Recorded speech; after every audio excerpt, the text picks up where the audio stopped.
Facebook Live. I've never heard of this shit. This is a public service announcement from C.T. Fletcher. I will not contribute to the pussification of a nation. Get your punk ass out there and work for it, motherfucker. Kneel before Zod! Let's roll.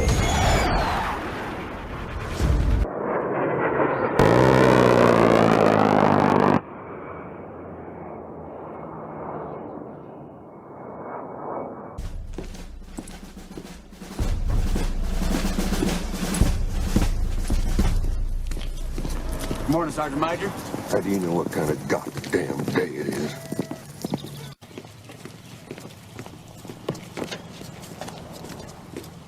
Beautiful morning, Sergeant Major. Are you a fucking weatherman now? You're listening to Sergeant's Time on WTF Nation Radio. At the bottom of the ocean. I'm at the bottom of the sea. All right, what's going on, guys? Ladies and gentlemen of Sergeant's Time, welcome to this December 7th, 2017, 76 years after the bombing Pearl Harbor, from that treacherous attacks of those Japanese pilots raining down fire onto Pearl Harbor and destroying half the Pacific Fleet. Welcome you today on, wow, this is kind of weird, coming back from a day off and then coming back in here to broadcast on this day. If you guys don't know, that obviously today is the 76th anniversary of Pearl Harbor, the attack on Pearl Harbor, when we were attacked by those treacherous Japanese freaking planes to bring us into World War II, of course, which at the time President Roosevelt said that a date that shall live in infamy. So, broadcasting live from the Functional Veteran Center of Excellence, I'm joined by Mom tonight. Hey, y'all. And yeah, just she's humping my ammo today. I guess so. Yeah. Oh, you gonna hump that ammo for me? Hey. Hey. So yeah. Woo woo. I hope you like that 105 round. But anyways, thank you for all joining today. Yeah. So we have some shit going on in the news. If you guys not paid attention, what's happening on the on the main page? There's some serious stuff going on and all that. Some of the breaking stories that we have today are coming from the main page, coming from the news, obviously, in the military community. And anything you want to ask, anything you want to shoot the shit about, you can give us a call.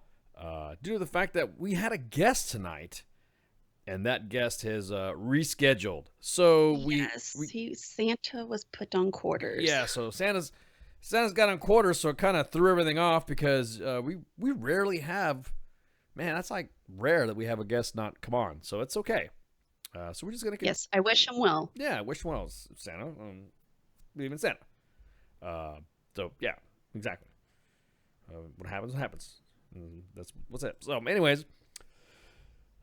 So right now, breaking news: Fort Bliss is being locked down or being sent home or complaining about being in the field. Sorry. No, I'm sorry. I'm not sorry. I just think it's fucking hilarious that I do too. That people are complaining about what's the temperature around that area right now? Hold currently? on, I'm pulling up the Weather Channel app. Yeah, pull up, please, because this is freaking hilarious. Hola. So we just had a winter system come through here. And I'm not talking like fucking ice and then sleet and then you're getting several inches of snow like you would up north. I'm just talking like a fucking dusting of snow. It is currently 33 degrees outside. Oh, Lord. Ooh, it's cold. Oh. I mean, to me it's cold. However. Okay. But you're not issued cold weather gear, right? Because you're a mom, right? So you're not issued. However, the soldiers that are out there doing field shit, they are issued cold weather gear. They do have like, I don't know, do they have like warming tents or whatever? We were just talking about. I don't know. It's not my problem. Well, that's why they call it a field problem. But I'm just saying, it's just that's why we were talking about it in the office today. That, like, man, these guys are crying over 33 degrees. 33 degrees. I'm not saying that it's going to get, well, I'm not saying that there's something that's going to happen in Korea. It's going to get warm again, but it's going to get cold. It's cold in Korea. And I know for a fact it's cold as balls. All right, Well, I think for the rest of the, installation and parts of El Paso, like when it's raining and stuff, the drainage fucking system here sucks. So there's some places that have ice on the water or water on the road that they're afraid that's going to ice over. That's going to turn into, you can say it, you can turn into black ice, right? Black ice, which is pretty dangerous. But I mean, I don't know. Like, I'm from the Cincinnati area where this time of year, there's always a patch. You always have to watch out for black ice. I don't know. It's normal. I just think it's funny that the younger generation saying that us old guys need to just move on out because we're old and shit and all that. Are laughing. Us old guys are laughing because I'm talking with some guys today, and they're like, "Oh, yeah, it's cold, Bart." I'm like, "Dude, are you really?" And what's funny is, like, on some of the wives' pages, they're like, "Yeah, they're being sent home early at 3:00." I'm like, "Yeah, it's fucking Thursday." Yeah, exactly. They're supposed to go home at 3:00. Right? Unless it's like an admission essential, thing going on. You go home every Thursday at 3. So they have family time at 1st Armor Division, and a tradition that was brought back in the good old days. Thursday was just like we had Sergeant's time on Thursdays, ironically. 1500, you got sent home. So everyone was coming in. So Fort Bliss, chill. No pun intended. Chill out, heroes. You'll be all right. I really just think it's funny as hell that these guys are complaining about being out in the cold. Oh, and then everybody going on about how to drive in snow on the roads and how not to go out. And in Texas. The fuck? In Texas. I mean, I get it. We don't have salt trucks or plow trucks. No, those margaritas. But just tell you what, man, you fucking out in there and fuck that. Just don't drive. Commanders, use common sense. Just don't go. You go out there and do the commander check. Open your window, roll over from your bed, open your window, like, yep, it's cold, and then say, "Hey, First Sergeant, work call is delayed." But I think it's funny when you have guy, like literally, I was at a duty station and there was snow on the road. People were sliding. I mean, they were like on a main road, and they were sliding off the road and going into these ditches, and the commander would not. I've seen that happen. We've had to wait till main post. Yeah, my commander's cabinet. We had to wait till main post clears us to go home. We got to get commander's authorization. You're a commander. You can go home. Send us home. No, yeah, vodka works. Oh yeah, that truck. Yeah, that truck that overturned that had all those cases of vodka flying out. Tito's vodka. That's not cheap vodka. I was about to say that's some expensive vodka. Yep. But yeah, just don't freaking. Oh God, just common sense. I was laughing, and we were just talking when we were talking in the office, and we've been in colder climates. So I really 33 degrees. I'm thinking 33 degrees. Just put a jacket on and all that. I got it. If it's starting to rain, it's starting to sleet. Totally get that shit. But being the army, they're not going to listen to me, the first sergeant, when I say it's time to send the guys home. Wintertime, I love getting my ass chewed out during wintertime because I always send my troops home. Or with technology. See, they always say the leaders always tell you to embrace the technology, so you can do that. So I send mass texts, no formation for PT, and then meet you at the motor pool. I mean, when I went through the fire academy, it was like this time of year, and we were like training, at the control burns, putting out fires in this type of cold weather, and like being like soaked in water and doing it like when it's this cold, it sucks. Well, I couldn't imagine. I couldn't imagine. We all would be like we would all take turns like going into the building so we could fucking warm up in the fire. Yeah. So fucking. Yeah, exactly, Casey. Sir, we got 6 feet of snow, and they're, are we coming in, right? We're not coming in, right? Literally, yeah. I've had that happen. I've literally had, hey, sir, you checking the fucking weather? Oh, what's up top? Oh, yeah, I think We need a delayed work call. We didn't get the word from brigade yet, dude. Like, It's fucking. I cannot get out of my fucking driveway. How about that? If I can't get out of the driveway to say fall in, then guess what? Nobody's coming in.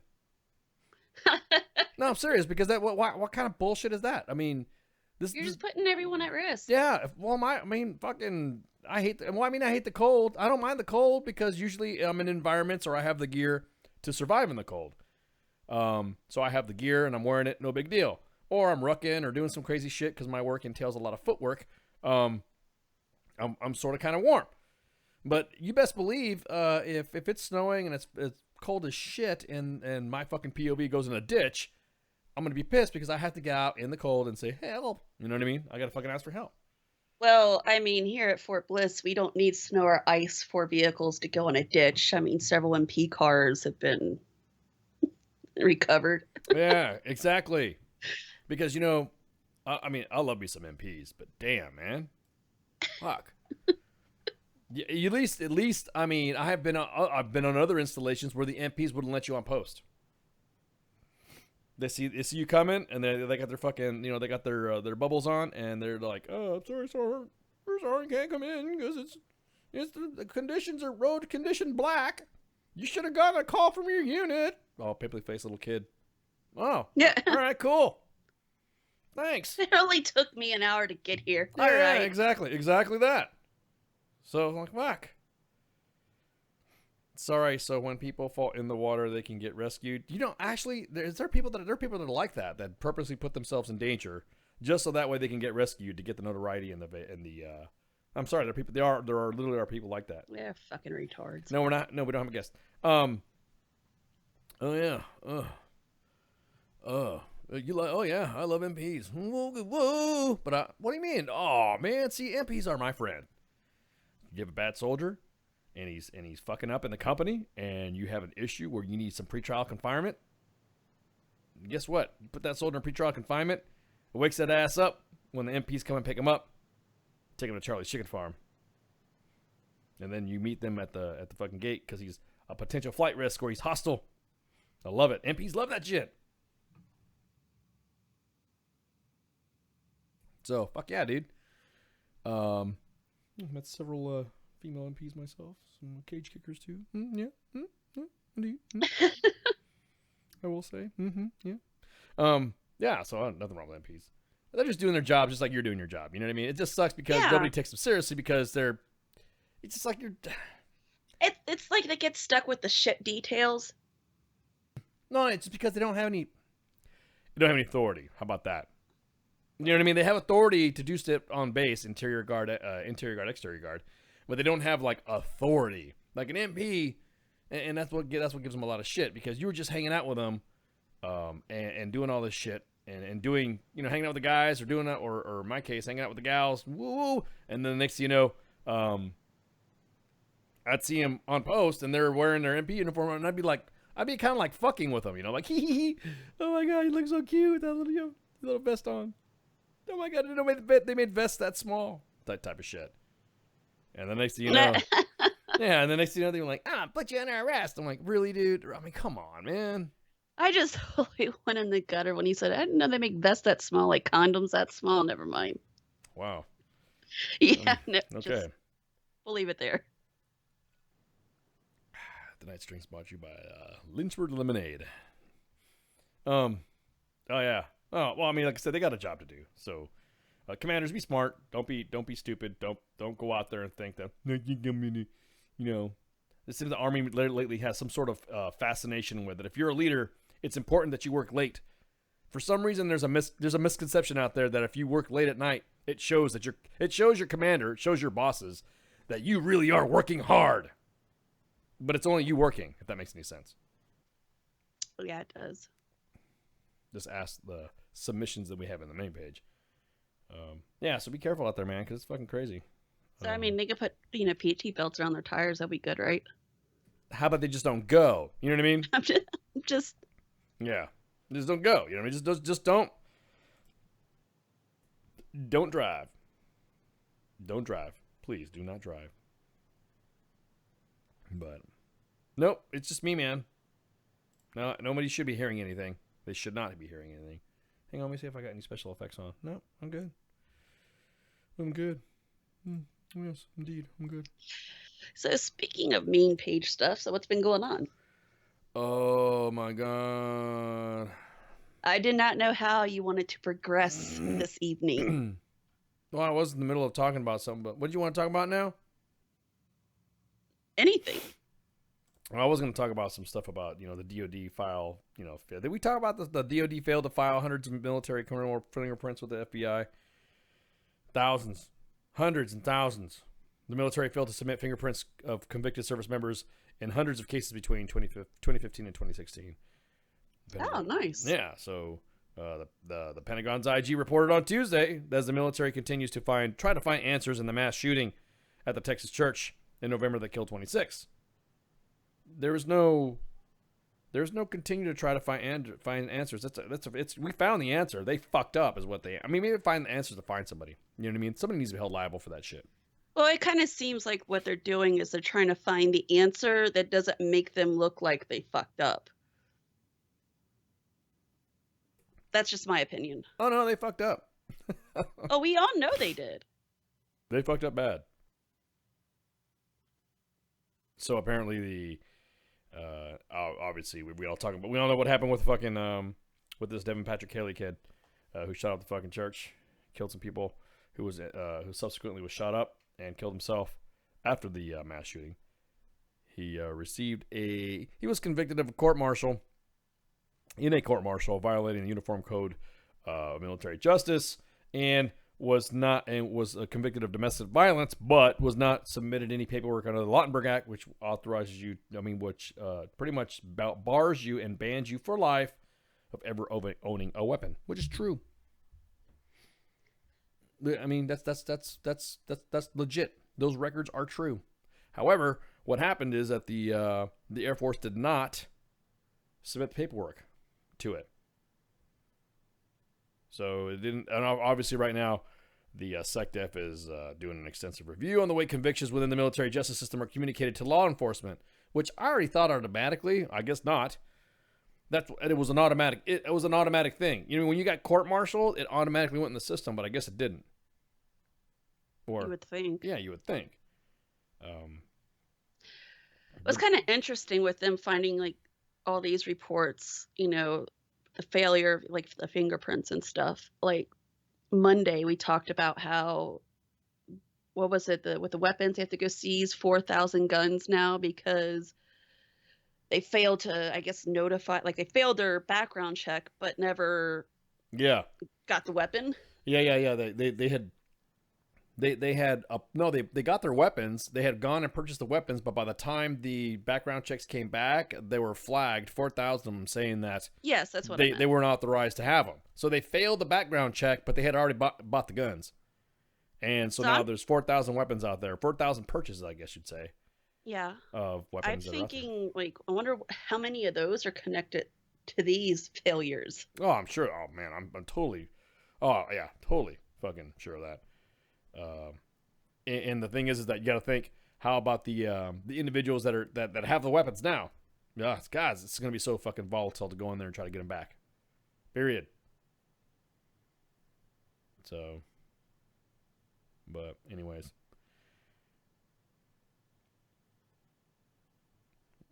Yeah, sorry, I got distracted. Anyways, of the 2502 criminal convictions, now people are blowing up my fucking my PM. Stop PMing me. Of the military service members between 1 and 31 December 2016, they're required by law to be reported to the FBI. The military failed to provide federal law enforcement fingerprints for the individuals in 601 cases. Separately, the services were required to submit final disposition report on those convictions and a summary of convictions of the charges that provided law enforcement necessary background information on an individual have failed to reach them. In those same 2,500 cases, the response was even worse. The services failed to provide information on at least 780 of those cases. So, what's up? Anybody, hello? Anybody get fragged for that? I doubt it. Anybody get busted? Yeah.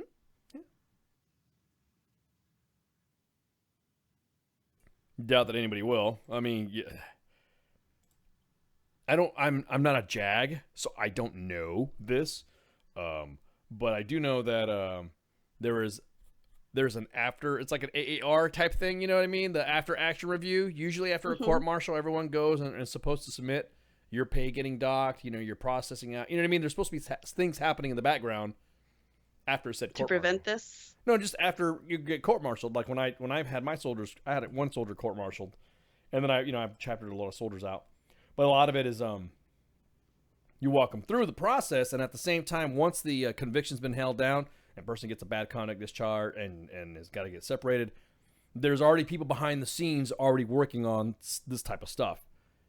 And I'm just shocked that, I mean, goddamn, the guy got convicted for. And he looks like a real fucking shitbag, dude. Oh man, I think if I saw him on the street, I'd have punched his fucking face in. Fuck, he looks like a fucking piece of shit. Tell us how you really feel. No, it looks like a piece of crap. So there was a lot of process behind the scenes when a court martial was happening. So a court martial would happen, and then you had like the J1 doing their stuff, and I just fucking elevated myself. The S1 did their stuff, the S2 did their stuff, the S3 did their stuff, the S4. So all these, the S6, so all these people in unison after the court martial, this guy was getting fucking, unless he had pretrial confinement. I always went for pretrial confinement because I said, the soldier's fucking a flight risk, or the soldier's whatever due to his violent past. He's a punk ass bitch. He disrespected a fucking senior NCO. Blah blah blah blah. So I think he needs to get some pretrial confinement. Get him, and security. That's pretty much what you do. But like I said, that happens in the background. That all happens in the background during the court martial. So that way, as soon as he's getting processed out, there's already a packet ready for his ass to get fucking processed out. There's already a local records check mark on his file, so that way when it goes to PMO on post, they can input it in that system through the federal magistrate, of course. So there's a lot of process, just like the guy at the S4 shop. He's got to be the one that inventory the guy's TA-50 because he's going to get the fuck out. And that type of stuff. There's a lot of shit that was going on. And it just, I don't know. There's a lot of things in the back, in the behind the scenes that should have caught this, like, monumentally. So, but anyways, what? Go ask. I mean, was there any reports of what they're going to do from there, or is it just the fact that they found this? Well, I mean, I don't really think they're going to do anything because it's going to be one of those things where, yeah, this sucks. Sorry this happened. We're going to fix this. Right. But look over here what we're doing. But look, yeah, squirrel. So you can forget what happened here.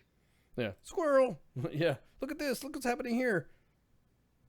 So, my thing is that the Air Force is, because of this, now a lot of scrutiny is going to have issues with the way, you know what I mean? Now everyone's going to have to get scrutinized. So now when something happens and it has to do with guns, then immediately it's going to be, oh, well, you need to do this because, and then you're going to have an additional fucking check to make sure that this went in. So, I mean, yeah. I mean, it's almost like you have to kind of have a seatbelt over another seatbelt because somebody fucked up on on this type of event. So it's sad, but whatever. What's that? It must be nice when people, that must be nice when people do what they have to do. Yeah, well, I mean, people are supposed to be doing that shit. This is automatic. There's no ands, ifs, or buts about it. They have to do this stuff.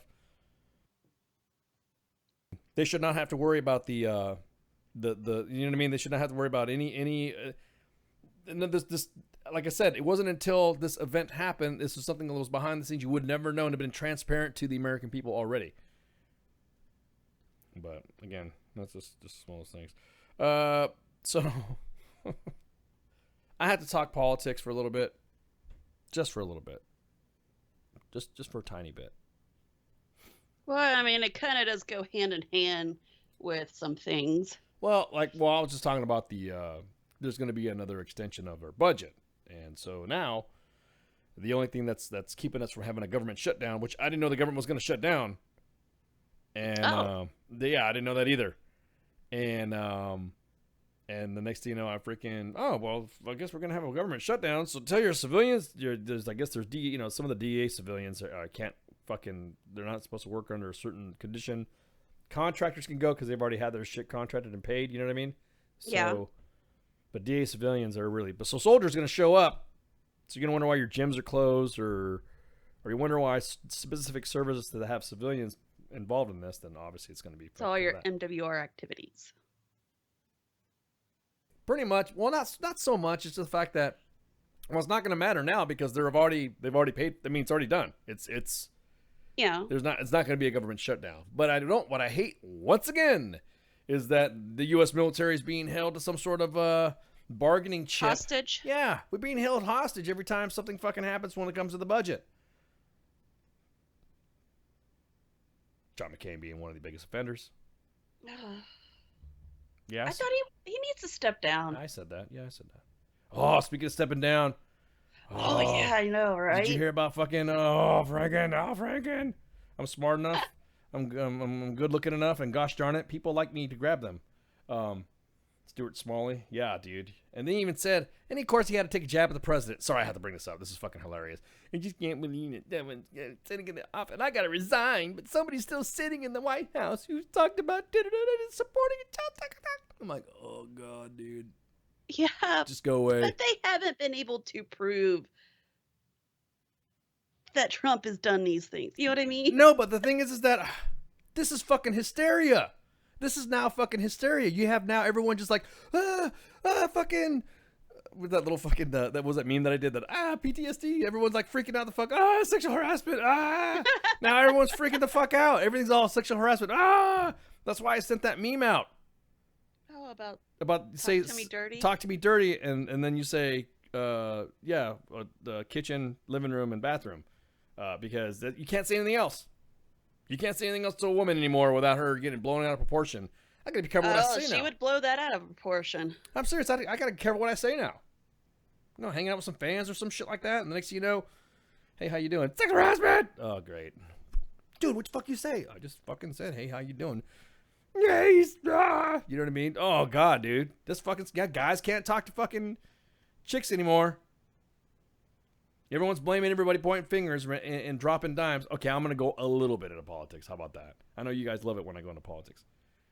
It's hilarious. Well, that's because I think this is why politicians... House of cards. Yeah, it just blows, man. Politicians just fucking blow.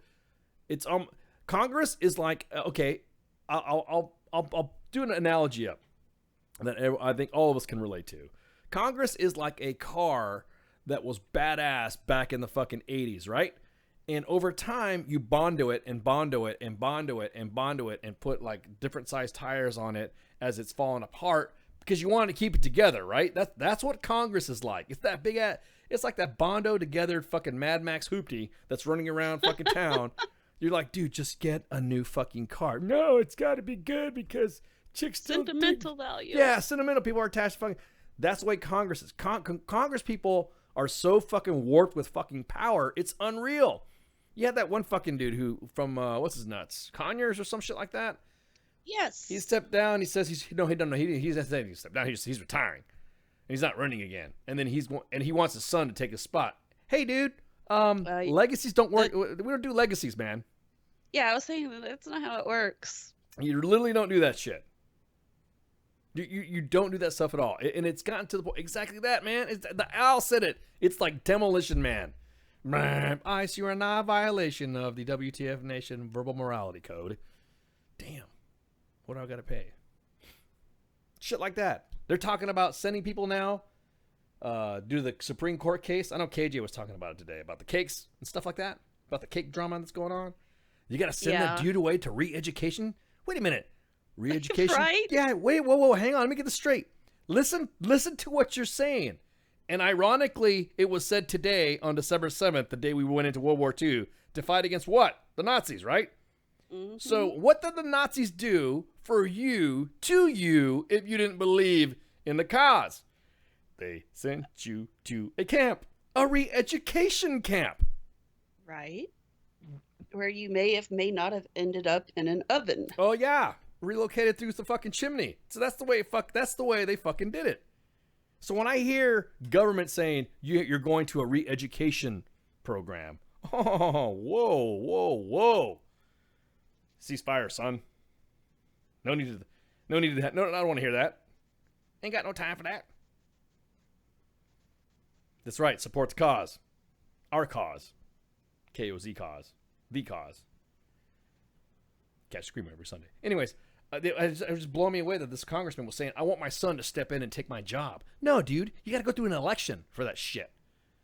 This whole... And then congressional people in Congress talking about who they should or should not have, who should have not stepped down. Dude, Al Franken stuff. Aside from the tit grab of Leanne tweeting on the fucking in the aircraft, that literally is the only proof of sexual harassment. Think about it.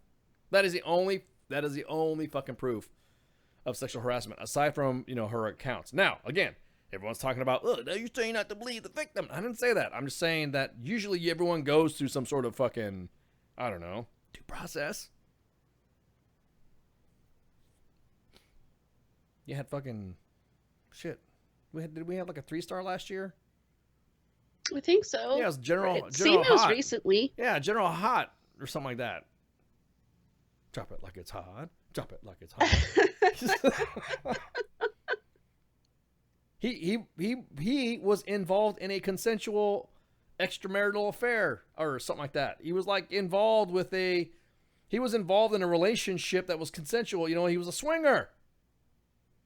And that bit him in the ass. Yeah, bit him in the ass. He's like, dude, everyone approves. Why are you fucking going after me? Meanwhile, Petraeus is going, yeah, that's right. He should go down. Oh, okay, dude. Okay, yeah. What's went on in your bedroom? Yeah, exactly. My whole point, Nation, is that everyone's getting this a little ridiculous now. Talking about what is or what is not and all this other crap. You can't even say anything anymore to a woman. You cannot. There's no courtship anymore. Guys cannot. Now, I'm not saying in the military workplace, and I don't fucking do not come at me with, that's totally unprofessional. That really doesn't happen. That bullshit. It does happen in the workplace. In the military workplace. It does. You got it. Like I said this before. You got all the fucking platoon sergeants. Yeah, we got all the platoon sergeants hanging out and shit like that. Remember when I was platoon sergeant? Hey, did you see that new S2 chick? Is she hot? Yeah, but first thing everybody says, is she hot? Even the first sergeant, is she hot? Is she hot? Whatever. Chicks hot. I'm sure chicks are saying chicks the same know this thing about... Yeah, I was about to say the same thing about the guys. Because I walk into the S1 shop, and then a guy walks out that everyone's all fucking attracted to because he looks like somebody that, chicks fucking dig. And the next thing you know, did you see him? Oh my God, he looks like so-and-so. Oh my God, he's so like that. Guy says that? Sexual harassment. Really, everyone needs to take a step back on this shit. Hey, excuse me, I need to know can you tell me where the Soldier Support Center is? Sexual harassment! Well, fuck, I just asked what the Soldier Support... The way you looked at me! You know what I mean? Just shit like that. Fuck. Do you not have your eyes, like, up here? Yeah. Especially like the chicks who are wearing gym clothes that are pretty suggestive. When other chicks are walking up to you and saying that you need to change your clothes or go home, guess what? Go change your damn clothes. Go change your fucking clothes. There's a difference between... Because it's funny. These are just leggings. Oh, okay. Why is it that I look at this in a fucking underwear catalog then? Yeah. Good point. They're just trying to get that D. Yeah, exactly that. Oh, follow through like a gentleman. What are you talking about? What do you mean, Casey? Follow through like a gentleman? No, whatever. We had a saying back in the day when the sexual harassment fervor was going on in the 80s in the Army. It's only sexual harassment when you're ugly. We did a test. Well, it's true. The E4 Mafia did a test. We had an ugly Joe and we had a good-looking Joe go say the same thing to a chick in uniform. Mm-hmm. And this was before smartphones. We didn't record it. We all had to write sworn statements because we got busted for it. But we set it up to prove a point. Now the EO rep thought it was fucking hilarious. We all got canceled. Well, because he knew you guys were right. Well, yeah, that's exactly what it is. So long as. No, it is. Sexual harassment. It's only sexual harassment when you're ugly. Give me a good looking actor that all these chicks go after. Woo, whatever, fucking go ape shit over. Matthew McConaughey. Yeah, Matthew McConaughey walks up to you and goes, all right. What do you fucking do? Oh my God, he's so hot. Oh, whatever. Oh, hey, how you doing? Oh, God. Motherfucker, he's a SAR first class. Why are you talking to him like that? You're all sitting there. Next thing you know, you hear lightsabers activating in the office. What the fuck y'all doing? You writing simians or some shit? No, First Sergeant. The fuck's going on? It's Matthew McConaughey. He's playing because I have seen actors who are playing soldiers on post because I have been on those installations. A case in point. When I was a kid, Nicolas Cage came over to fucking do a role in a movie called Firebirds. Tommy Lee Jones, Sean Young, and they all have some other actors in there too. Because why? Apache Training Brigade. There was that at Fort Hood. And so, sure as shit. Nobody said anything about the chick. Nobody said anything about Tommy Lee Jones. But as soon as they saw Nicolas Cage, because back in the day it was Nicolas Cage. There was a flood underneath their feet. Oh my God. Oh, did you see? Hey, we got to pull this aircraft off the hangar. I was just Nicolas Cage walking by in a flight suit. Sexual harassment. Why is it like that? I don't. For some reason, when you said I brought up Matthew McConaughey, being the good-looking, person, I was thinking of Gilbert Gottfried as the other one. Gilbert Gottfried. Yeah, exactly. All right. And then the next thing you know, oh my God, it's fucking right there. So when that fucking happened, I was just like, wow. And then it was pissing me off. I don't want to say that I was envious or some shit, but there were some girls that I was attracted to back in the day. Back in the day, make your little jokes about silent film and shit like that, and your little fucking vaudeville piano playing with fucking messed up damn film. But there was a girl that was kind of attractive. Like, ooh, hey, how you doing? Oh my God, it's fucking Nicolas Cage. I got butt hurt. I wanted to go ahead and kick his ass. Aww. Yeah, broke my little heart. I'm sorry, I don't mean to laugh. No, it's funny as shit. This is kind of on topic, but off topic. And I brought I guess the reason why I brought up how do you say his name? Gilbert Gottfried. Yeah, that's it. And I think it was yesterday, I came across this video of him reading 50 Shades of Grey. And doing it in all of his different, I guess, voices that he does. And women reading it, they're just disgusted. But yet, they watch the movie, and they're slipping in their vibrators or something to the movie theater. No, that's what I'm saying. I mean, it's so this is what has happened now. Is now everyone's pointing at each other's finger. How the fuck did you get married then? Where did you meet your husband? You guys in uniform. You gals in uniform. Where did you meet your spouse? In uniform, right? I mean, if you did meet him in uniform, right? Or you knew that they were a soldier or whatever. This whole fucking thing has gotten out of control now to where it was fucking Jesus Christ. At a strip club. Yeah, well, I mean, I didn't know there was a, No, that's not me. Oh, you went to a strip club? That's what. No, hang no. on. Go. What was that? I was like, a strip club. That's where most soldiers go and meet their young guys, fall in love with a stripper. Oh, gotcha. Yeah. So, let me tell you this. All right. There was a case back in the day when I was a kid. All right. It was Sergeant Major of the Army G. McKinney. And there was another sergeant major that he was hanging out with in Hawaii. Everyone kind of knew there was something going on. I'm really dating everybody back when I say Sergeant Major of the Army G. McKinney. Everyone kind of thought that those two were kind of they're okay. They didn't really gotta say something, but it was kind of like one of those nobody gets none of my business, right? That's sweet tea drinking, but it's none of my business, right? That's right. Mind your business. Well, then he was pointed on a panel of sexual assault, sexual harassment, and women's whatever. Back in the day when this was, again, the Army was reinvigorating the sexual harassment assault program. And, he got suspended. It was in 97. And then he was found guilty of obstructing justice, in 1998, and then bam, gone. Right? She had brought this up. The person had brought this up, just like everyone else is bringing this shit up years later.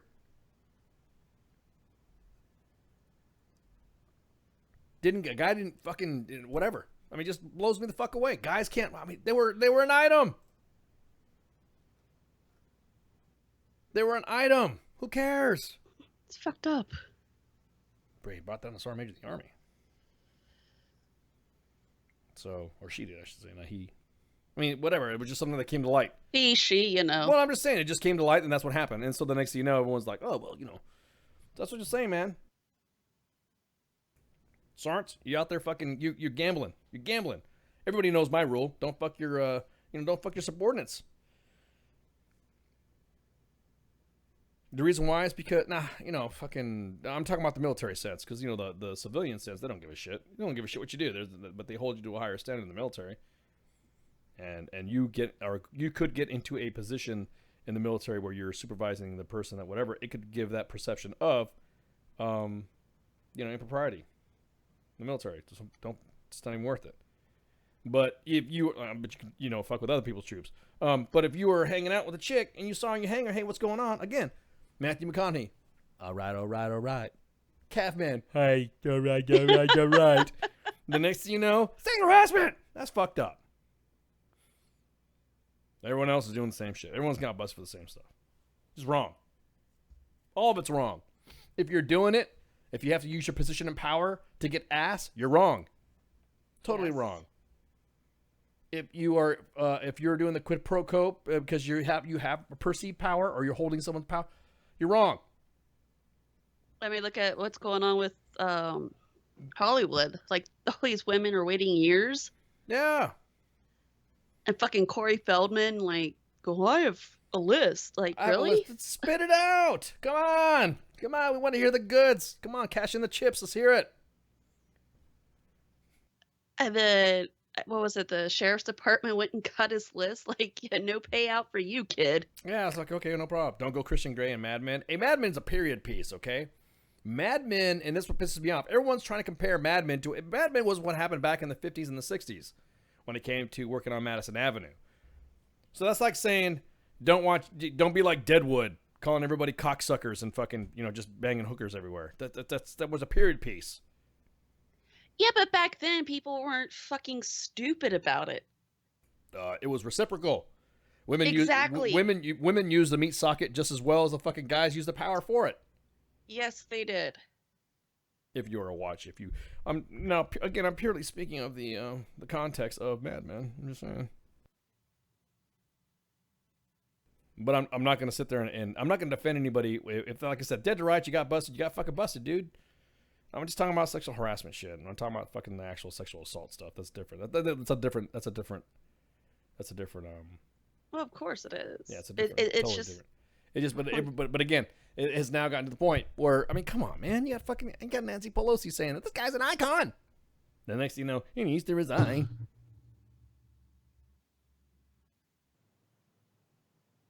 No way, dude. No way. He's just a really nice guy. He's just a friend. Matthew McConaughey shows up. Oh my God, look at it. Oh man, I wish you'd pound me right now. Oh my, are you for real? Okay. I think I got the point. Get the point in. You dated a drummer and yeah, whatever.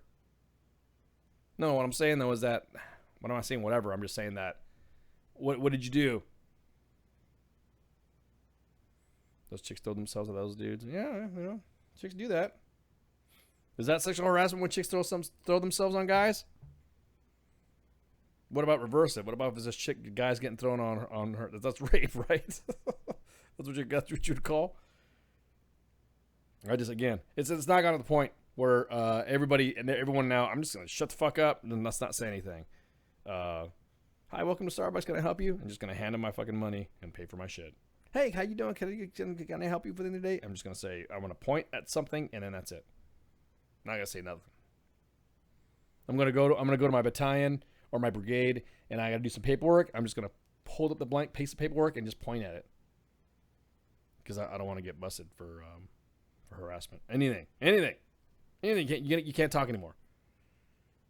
So I don't know if it's an overreaction, or is it more of an overreaction for everyone that's pointing fingers out? I mean, it's just one of those things to where I really can't fucking believe that this has gotten this point to where people are now just stepping down just because of accusations. But anywho, on that note, God, it sucks. We had a guest tonight too. I was really pumped to have this guest because there's going to be some good shit happening. We're going to go ahead and take a break. Sorry, I was busy checking on some stuff. Yeah, gotcha. That's why. Yeah. Anyways, I'm gonna take a break. So be right back. Shots.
Well, it definitely is all about the visuals, although pretty sure it's illegal.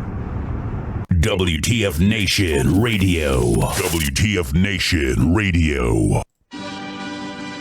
My name Jose.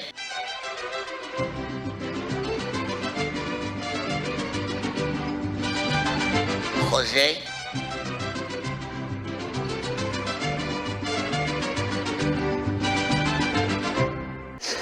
Tequila, senor. The voice of U.S. Army. WTF Moments. This is WTF Nation Radio. Everything stated on WTF Nation Radio is to be considered the opinion of the person that stated it, and not an official representation of WTF Nation Radio or U.S. Army WTF Moments. Price does not include tax, title, or license. Some assembly required. Each item sold separately. Batteries not included. Objects in mirror are closer than they appear. If conditions persist, contact a physician. Individual results may vary. Keep out of the reach of children. Avoid prolonged exposure to direct sunlight. Keep in a cool, dark place. And please enjoy the show. Shots. And we're back. If you know what that little jingle is for, it's Otra vez noticias con Jose Tamale. All right. I love that jingle. Yeah, Jose. So the latest Jose report, he's in Kuwait, which he's already told us that it's not really a deployment. But he's going to report that at another time. He's talking about one of the units that is providing strategic security for the Army Central Command. And, they're waiting for they're waiting for a CJTF OIR, or Operation Inherent Resolve, to call them up to give them, come on, join us for the big leagues. Don't sit there and just, tanks. Anybody want some tanks? Tanks. You ever see that South Park where that old stripper's walking around going, dance? Anybody want to dance? That's what they're doing down there. Tanks. Anybody want some tanks? Anyways, so I guess the battalion commander for 137 Bandits was one of the lucky ones to go up north, right, to play in the big leagues. Well, then, of course, pinch hitting is the XO. And then, as Jose would put it, he's dating a 5/8 socket wrench and has a Geeks A next to his bed to keep him warm at night. And apparently he's been sniffing too much CLP, and he's got some unorthodox guidance for what is mission ready or what. For example, a tank with a broken machine gun, missing wheel, and suspension arm, and tank commander station that just swings around and won't lock is considered somewhat ready for battle. Wow. There's a picture posted for posterity right there with the missing road wheel. I didn't know that. I'm not a tanker, so I don't know. But even my naivety or my tanking ignorance, I could clearly see that road wheel missing is not supposed to be like that. So there's a company in particular that wants with Farvo has taken the XO style leadership and gone off the grid from regular company recalls because of a water bottle was left on a tank to routine working on a scheduled day off. Nothing is sacred, of course, like Thanksgiving. Oh, we got your picture too, buddy. Oh, we got your picture.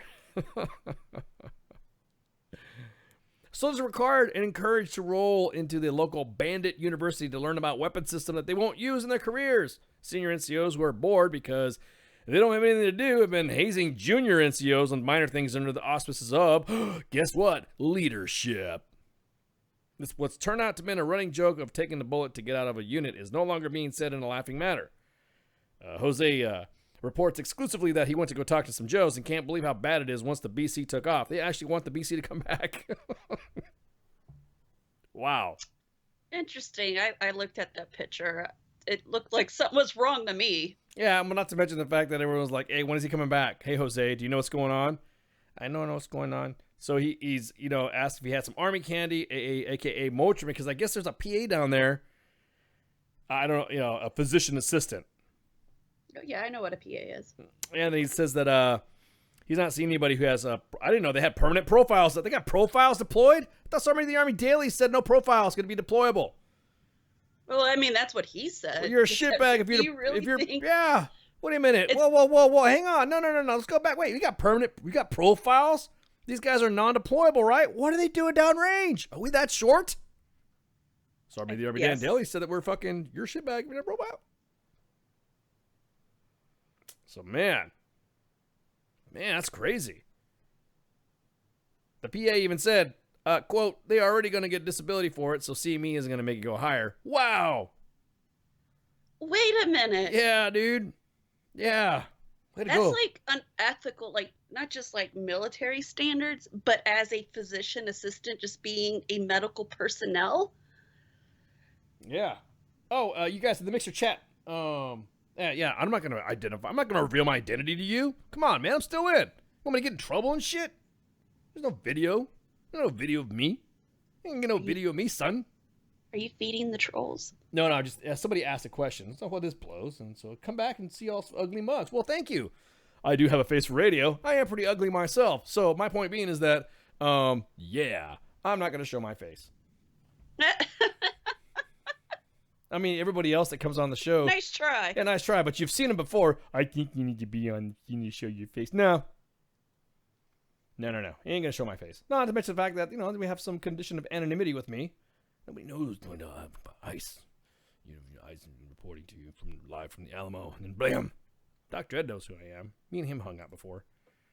So yeah. So anyways, yeah, I was fucking. Are you kidding me?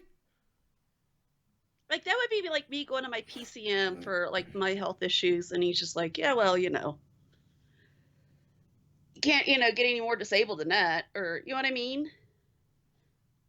Oh, well, I mean, the whole point being is that they're on profile. You're not supposed to be deployed. If you're deployed on profile, you're not supposed to be deployed. Somebody in the Army said you're a shitbag if you are. You shouldn't get promoted. You should get out. So I'm confused here. We have profiles downrange. Ooh. Send me some MedPros reports. Let me see your MedPros, son. To contact at armywtfmoments.com or contact at wtfnationradio.com. Let me see some profiles. Let me see some MedPros and shit. We have members of because we have different divisions, several divisions in here that one of them just happens to cover medical. Mm-hmm. We got docs. Not that doc. Got your dick, touch your ass. He's our special doc. Yeah, but he is. I mean, he is of practicing medicine, but we have like legit practicing, medicinal people. We have shamans and freaking, witch doctors and voodoo technicians that will, that kind of tell us that, hey, look, this is bullshit. Yeah, it's fucked up. Yeah, it is fucked up. So that's what's going on with the Jose report, since everyone was asking about that. Yeah. So with the battalion gone to kill ISIS quick enough to come back, will he come back to save his battalion? Who knows? We'll see what happens. We will see what happens. I'm curious. Everyone's like throwing out some serious freaking stuff in the fucking comments that was posted on the main page, which, to include the commander. Impressive. Most impressive. I'm quite impressed. Good job, sir. That's what I'm talking about. I'm sure you're going to handle it when you get back to Kuwait.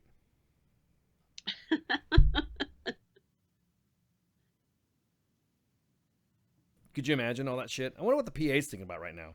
Is he taking some of his meds? I don't know. Do you think the PA is kind of like in the position, like, fuck it? Like, he's kind of like damned if he does and damned if he doesn't? Well, you probably, that's a good question, because he was probably told to deploy those guys. Yeah. That probably you aren't will deployable. Sign off on this. I don't know what form it is. You need to you just need to sign off on this, and you need to have the surgeon fucking sign off for you. See, that's what leads to all the VA backlog. You know what I mean? That's what I keep telling you about, guys. That's the way the process works. It's almost like a chain of doom when it comes to the profile situation. You have individuals that are hurt, legitimately fucking hurt, and then they get deployed, even though they're said they're non-deployable, because commanders, they got to make numbers. They're getting told, you think about it, you got a lieutenant colonel being squeezed by a full bird colonel and telling him, hey, hey, Bob, you better send those guys here. It'll look pretty bad against Objective T and all this other shit if you, blah, blah, blah, blah. So they send guys down there on crutches to fucking JRTC or NTC. They're doing the same thing with the guys in Kuwait. Mm-hmm. Guys that are on non-deployable profiles. Woo-hoo! I mean, do you think they threatened the PA or holding something over his head? Like, if you don't do this. That's actually a good point. I wonder if there is such treachery, such scandal, such spectacular deceit. Is this really happening right now? Is it really? So is like the PA the fall guy? It could be. I mean, I'd hate to say. I want to say a physician assistant is at the bottom of the totem pole in the medicine world, but is he really? Is he like the? He's like no. He's like the combat lifesaver. Oh, I'm sorry. I know some PAs that are really good. So me saying that is a I know. Jab. I don't mean it that way. I guess. How do I put this? Sometimes they're just not as respected as a doctor, even though some PAs that I've had knew more than the fucking doctor. Well, I mean, most of the doctors that come out anyways are fairly inexperienced, right? I mean, I'm not an Army doctor, so I don't know. All I do know from my previous experience and the previous injuries that have been exacerbated by overzealous commanders, guess what? They end up sending my ass downrange, and my injuries get worse, and I have to get medevac back. I'm just saying. but it's none of my business. So, in response, shockingly enough, Bandit 6 responds with, I will own all of this. Right, wrong, or indifferent, these issues start and stop with me. There's a lot we can and will do better. I applaud my EXO and my leaders who have been working tirelessly to fulfill my intent and train with my intent during this deployment and my absence, maximizing time away from families to grow individually as soldiers and collectively as a unit. We have bumps, bruises, and missteps. Growth comes with growing pains for everyone at every level. What we do is not easy at any level, and we are far from perfect, me included. We will learn from this. We will get better. To those training hard and getting it right, I thank you for your dedication. To self and the unit, making this time away from family count. Increase your expertise and strengthen your foundation as a soldier. For those who have suggestions on to help us get better, I am still available as always, and I'm saddened that I had to be informed here as opposed to so many other venues. Thank you, Bandit 6. Ooh, shit. That's his response that he put on the page. Oh, my God. Oh, snap. Damn. Damn. Dude, that's a set of pelotas there, sir. We commend you. Give us a call, 415-889-8367, Bob. You want to really throw some more guidance out, we'll do it for you right here on WTF Nation Radio. We will assist you in imparting guidance to your men and women in Kuwait. That's crazy, man. Man. Exactly that. There's people in there saying, I've never seen a battalion commander respond to an Army WTF post. So that is impressed. I am hats off. I guess you know it's bad when they... Well, I mean, no. We got to get him on. We got to get him on air. We got to give him a call. Hey, sir. What's his number? Man, that's why I got a strange phone. I can work earlier. magic. I don't know if I can work that kind of Well, magic. I'm just saying. Give us a call, sir, 415-889-8367. You must dial country code 001. But, yeah, dude. Give us a buzz. Shit. That's pretty impressive. And he even says it straight up. He owns all of this. Appreciate it, sir. We're not gonna crack on your unit anymore. Well, I think this Jose story is there's probably more to follow. But that is wow. Fuck, dude. How can I continue on this now?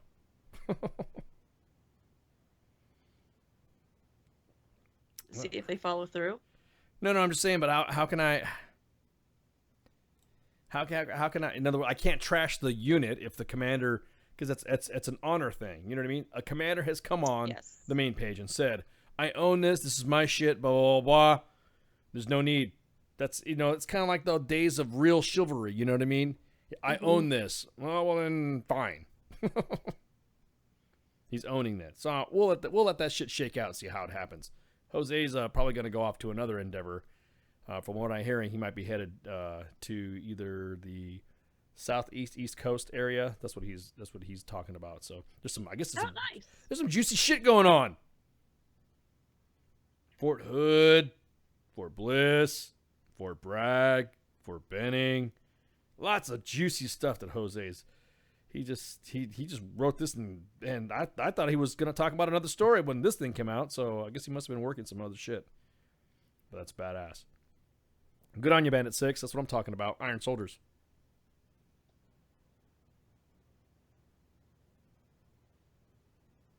But that's awesome. I'm just looking at some of the notes here. God, look at some of the comments. Damn. Even the people trying to troll him are not trolling him. They're like, "Roger that, sir. Thank you, sir. Appreciate it, sir." Right? It's like holy. I was like, "Holy shit! This guy's actually getting mad props and getting support." Oh, even Colonel Potter saluted him. Yeah, exactly. Bandit 6, I want you to go ahead and come back from Iraq. That's crazy, dude. That's right, 137, son. The bandits. Tanks.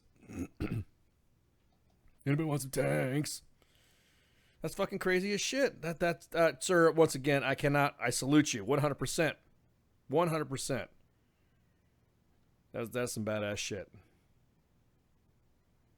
That is some awesome stuff. Awesome sauce. Man, I'm looking through the comments here. Man, everyone's writing stuff. Everyone's like just straight up, God, this is awesome. It should happen more often. I know. What's up with that, dude? That's straight leadership right there. That is straight. That's I own it. His unit is on blast, and then he puts himself on blast, blasting about being on blast in the unit while the unit's on blast. How many times are you going to say on blast? I just like saying on blast. I gotta get with And it. then- I gotta get hit with the children's vernacular these days. I gotta be hip, yo. You know what I'm saying, son? Spitting Yeah, hot like kind of like fire. how California is lit right now. Lit like California. Godzilla be all over that motherfucker. I was looking at some of the memes that was thrown around the office today. It was fucking hilarious. You guys are fucking rocking it. Thanks, Pooks. Give me some inspiration there. If you guys haven't heard about the Thomas Fire in Southern California, Ventura County, Ventura, Santa Paula, Ojai, was near San Luis, going down to along the 405 highway down to the down to Los Angeles. It's a lot of shit, man. Just a lot of crazy ass shit. That's unbelievable. I don't know how the hell did it started. I know. Like we were talking about this earlier too. Is that there's just conservation laws that preventing controlled burns and you can't go out and do shit. You know, it's like that untouched mentality. So what happens when there's shit that's untouched? Nature does what it, like what was that Jeff Goldblum has said on fucking Jurassic Park? Life finds a way. And the next thing you know, California's on fire. It's out of control. Out of control on fire too. Because of all the fuel that's like just laying around. Yeah, exactly. What do you mean you stopped commenting because you weren't listening? I'm listening right now. I'm looking at you right now. What are you commenting? You guys realize that I'm looking at 5 different fucking chats right now. I'm looking at multiple screens and all that. So I'm multitasking like I am with a I can't even say that, sexual harassment. Never mind. Sexual harassment. Sexual harassment. So right now, currently, real quick, no, this is a no shit. This is not a Jose joke. This is not nothing. Right now, currently, the Army's probing how a soldier was injured during live fire training at Fort Stewart, Georgia. Officials on the Army post saying in the news that it was released. The news. Hang on. They said in a news release. I'm Matt Damon today. I can't fucking read for shit. I can't look at my scripts. That the soldier was hospitalized in critical condition after being injured Wednesday night as soldiers fired weapons using real ammunition.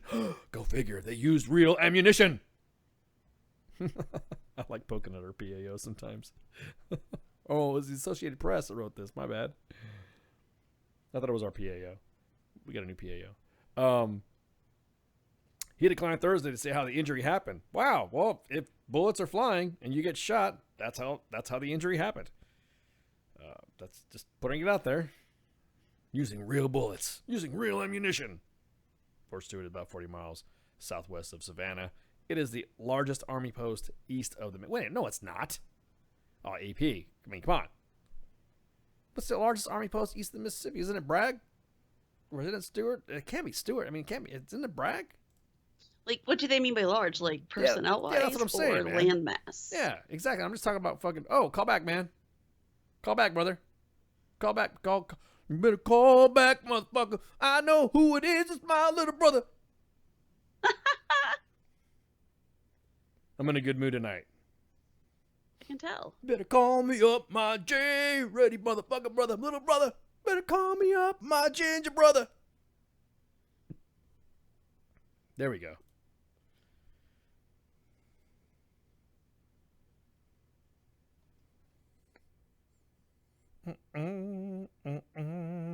What's up, man? This new Skype is gay as Isn't it? fuck. Isn't it fucked up? It is really fucked up. Am I coming in auto-tuned? No, you're not. Fuck! No, you're not. I tried. No, you tried. My headphones I am. Your headphones? Oh, really? Oh no, you sound like you're good. You might be. Maybe your output's different. It is what it is. Yeah, it's all right. You sound all right. What you doing tonight, man? I want to talk about Jerusalem, I think. Oh, well, I was just about ready to talk to that next story at the bottom of the hour, so we can talk about it 10 minutes early. Let's talk about it. What's up? What's the big fucking deal? What is the big frickin' deal? Well, I know they're losing their fucking balls over it. Well, okay, look. Way back in the day, yeah, there was a specific law that was written for the return of the embassy to, because, biblical shit and history shit and all that stuff. Basically, there was an act. Congress passed the Jerusalem Embassy Act, which was in 1995. And basically what it was is that it called upon the United States to recognize Jerusalem as Israel's capital. It always has recognized it as Israel's capital. It's always been. They've always said it. Now this is, like I said, this was passed back in 1995. But since then, every single president has signed a waiver every 6 months as authorized under the course of the law to delay it for national security reasons. Now, the national security reasons is at the time, it was because, who was going on? It was President Clinton. Iran. It was Iran. There was a lot of shit, the PLO. There's a lot of shit going on back in the day where they couldn't settle on a two-state solution or whatever. So there was a lot of key and play into it. I think personally, it's just motherfuckers just want to start, string up some fucking drama for no fucking reason. So basically, it is the law itself declares that U.S. policy that the Jerusalem remain an undivided city, in which every rights of ethnic, which has to have the rights of every ethnic group are protected. So Jerusalem be recognized as the capital of the state of Israel, and the embassy in Israel will be established in Jerusalem no later than the 31 May of 1999. See, the more you know. So giving some history facts here with ICE. So that's been everybody's freaking thing. Every president has signed the waiver every 6 months, every 6 months, every 6 months, every 6 months. So the authority was granted not more than 50% of the funds appropriated back in 1999 for, the State Department for acquisitions, maintenance of buildings and shit like that to be obligated every fiscal year, but it would never go. So every fucking year that money was appropriated for the movement of Israel, of the embassy from Tel Aviv to Jerusalem, the money was fucking being sent somewhere else. It was mysteriously fucking whatever, I guess, would go away. So that makes unspecified amounts of money available pretty much from 96 to 97 and started construction the cost of whatever. We don't know where the money went, if you want to talk about, fiscal shit. Nobody knows. Once it is. Yeah, exactly. Yeah, where's the money? Okay, so if this money was allocated every year think about it. It's like if you don't use the money, then it should be there and building interest until the following year where more money's put into it because of inflation or whatever. So anyway, that's another fucking line of shit that pisses me off. So it requires the Secretary of State to report to the Speaker of the House and the Committee of Foreign Relations on the Senate what the Department of State's plan is to implement the act and the progress made towards opening the embassy where? In Jerusalem. So this whole fucking thing was supposed to be Trump. Bro, stop with the Trump hating on the shit. He just wanted to watch he just wanted to troll these motherfuckers. No, well, it gets better. Hang on. So it authorizes the president to suspend for 6 months with the possibility of subsequent 6-month extensions. For 50% limitation on the obligation of funds with respect to the opening of the embassy, obviously determines wherever it's at, and then reports to Congress that a suspension is necessary and protected under the security interests of the United States. Okay, so who's been flat dicking right now through the last, since 1995 on a solution to whatever peace plan they're trying to do? It's not fucking Israel. It's almost like Palestine. It's Palestine. Palestinians. Every single person that tries to what's his name? Mahmoud Abbas. Oh, I was way off in my brain. Okay. You were probably thinking about, at the time, it was Yasser Arafat. Yeah, the one that looks like a Dodson. Yeah, with the fucking funny hat. So but my point being is that this was always enacted, and this act was established by Congress at a pretty heavily fucking Democratic fucking House and Senate in 1995. Who was the president back in the day? Oh, how y'all doing? Shit. God damn. Slick Willie. Oh, goddamn. Oh, woo. Hey, baby, what's going on, Monica? Hey, we got to do this thing with this embassy. The cigar. Yeah, whatever, baby. Why does everybody hate on her? All she was doing was suck a dude's dick with power, Boss. and he was. Oh man, I feel bad for that lady. Yeah, whatever. So, oh, here we go. That's right. Back in my day, it's called fucking history, dude. You know, today, the bombing of Pearl Harbor, why we are like that, and why this, all that shit, the shit that's back in the day. I'm giving That's you. why we're pretty racist. That we're giving you a fucking class, and see, I'll be honest with you. Fine, forget it. Then forget the shit. Forget it. Do you think Muslims is our generation's Japanese? Well, let's think about it. Think about the analogy you just brought up. I think it goes hand in hand. Think about like Asians back in the day, back in World War II, Korea, fucking all them, the Asian countries, those wars and everything. We fucked them up, and we were super racist towards them. Well, we call and now we're like that against Muslims. Yeah, but at least we're not putting Muslims into like camps like they do with the Japanese. Well, again, you mean re-education centers? To what? Re-education centers? Well, yeah, that's starting to happen.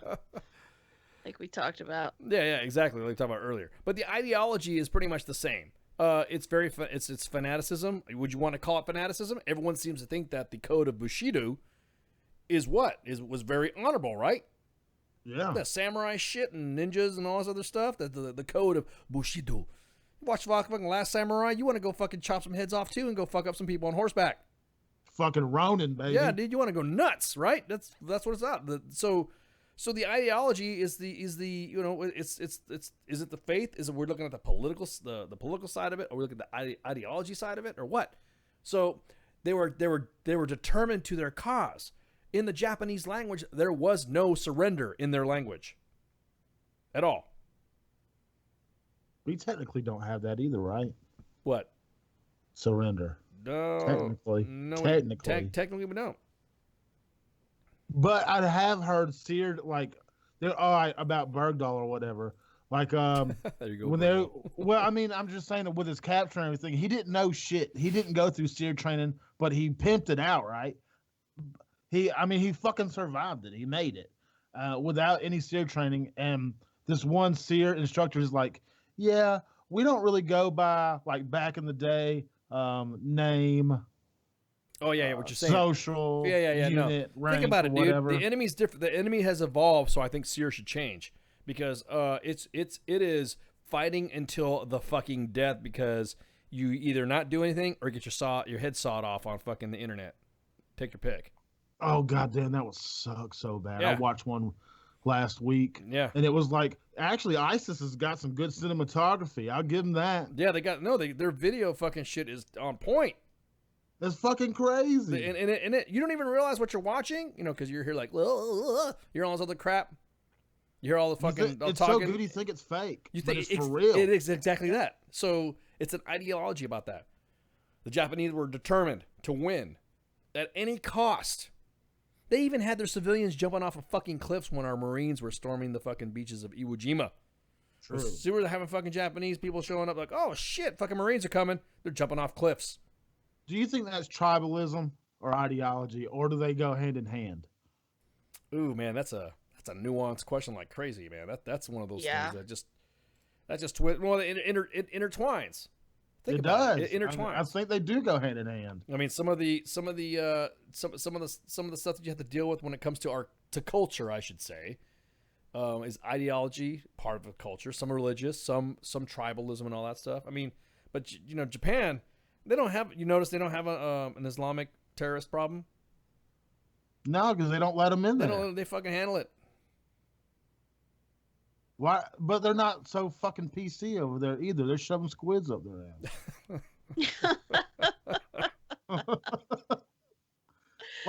Why can't we get on that fucking shit? Well, you're right.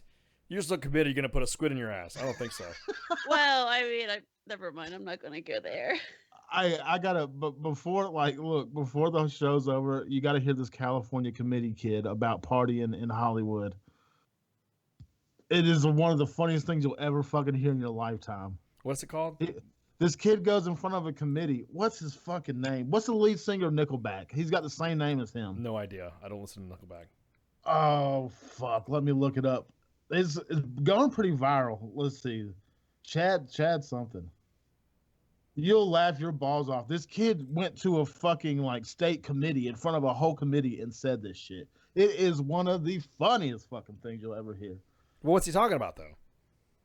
Okay, they're trying to fucking make a law in the Hollywood Hills that there's no more party, no more house parties. And he goes up to the committee and he explains himself why they should have it. It's so fucking good. Chad, why are they trying to ban house parties? I have a disturbance, I guess. Chad Kroger. Chad Kroger. Okay, hold up. Let me see. Yes. Chad just pull it up, man. Who knew that? Google? Oh, no. Did somebody say it? No. We got people in the Facebook live chat, the Mixer chat, the. They love fucking Nickelback. Ugh. Dude, look at this photograph. I kind of like that song. Which one? What? Look at it, oh, sexual harassment.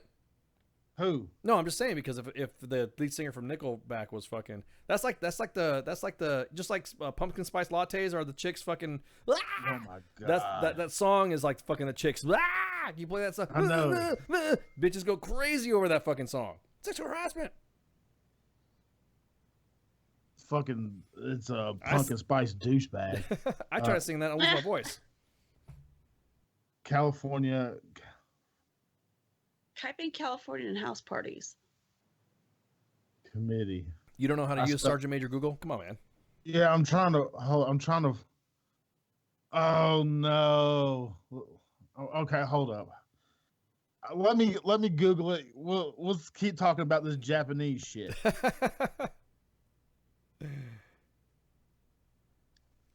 Fuck.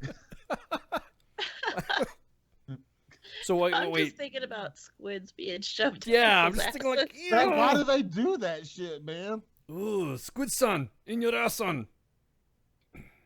I don't know. So, okay, real quick, tell me what happened with this fucking thing. So what was this? What was the party thing? What was it about? He just goes up to the committee. He's like, "What's up, committee?" I mean, it's informal as fuck. He's like, "What's up?" He's like, "I became a man when I was fucking slamming Budweisers just at my boy's party because his parents were in Tuscany or some shit like that." It was just the way he approached. You're supposed to go to a committee professionally, like, "Hi, my name is yada yada yada. I have this. Here's my paragraph. Real professional, real formal." Mm-hmm. He's like, "Dude, I was slamming 3 broskies." Like, he was saying crazy shit. So he was basically acting just like a bro. He was broing in front of a fucking. He was broing out. Yeah, broing out. Hollywood Hills. Somebody said committee. Wow. Oh, really? I didn't know he fucking did a song with Avril Lavigne. Levine, where the fuck her name is. Damn. Nickelback. Oh, he was just eating her ass, I suppose. Yeah, stop sending me them fucking links. I'm not gonna play that song. I'm not playing any fucking Nickelback. No way, dude. I'm telling you, the bitches go nuts when they hear that fucking song. Not this one. No, I'm just saying they go crazy. Oh my god! What was he testifying in front of? Hollywood Hills, you said? Totally going against the format of Sergeant's Time Tonight, but it's okay. Our guest kind of had some. It's pretty fucking funny, but I gotta find the kid. His name's Chad Kroger. Oh man. I'm looking at all this. I mean, it shows stuff about the party houses and everything, but it's just pulling up shit about the fire. That sucks too. That really sucks about all of fucking California's on fire. Hey man, fucking shit happens, bro. I mean, you just get out there and just hope for the best. Your shit's not worth it. As long as I don't think there's been any fatalities, but I'm just saying that's the best thing to do is a fucking. I think I found it. You want to hear it? Yeah. Do you want to hear it? All right, let's see. Put a plug.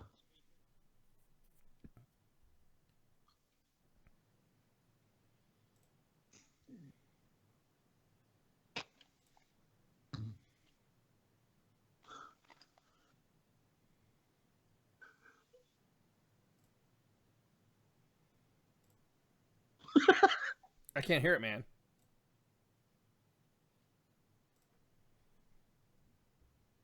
I can't hear it, Jerry. Oh, you can't hear it? No, I can't hear it, dude. I know why you can't hear it. Here, let me just send it to you. Yeah. I thought I had my thingy plugged in. I'm just sitting here laughing like an asshole. How about saying, yeah, dude, just sitting there. I'll send it to you right now. My fault. You play it. I just sent you the link. Fuck me. I thought I had my thingy plugged in. I'm just laughing. Mm-hmm. You get your shit. Yeah, your thingy plugged in there. I have to jam my thingy in. And hey, don't take it like that now. Yeah, you dig my photograph. Okay, you got me. Now that song is in my fucking head. All right, I sent it directly to you right here. Bam. Sent. Yeah, you play it. Oh, it's so damn fucking good. Okay, hang on. Damn fucking. The bro speech of the LA City Council might be the funniest thing. Oh, it's totally not up against the format of Sergeant's Time, but in the sense of brodom, we'll play it. Better. Oh, fucking commercial comes on. Next speaker. What up, council? My name is Chad Kroger. I'm an activist and house party enthusiast. Over the past week, I've been in a state of deep despair upon hearing the news that LA is trying to outlaw house parties in the Hollywood Hills.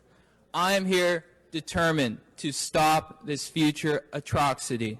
My first introduction to manhood came when the captain of my water polo team, Boomer Kingsley, asked me to shotgun a tall can of Bud Light in front of the whole squad at his end of the season bash. His parents were in Tahoe at the time, so we tore that weekend up. It was epic, and I was super stoked. My newfound confidence gave me the courage to ask out the most popular girl in school, Lauren Stockholder, to prom that year. She rejected me, and I had to go with Stacy McMillan, but I didn't care because I was so amped on chugging with my boys. That's what house parties do. Raging at house parties is the truest way to party. Next. Holy shit, dude. I'm sorry, man. I had to cut my mic, man. I was laughing so fucking.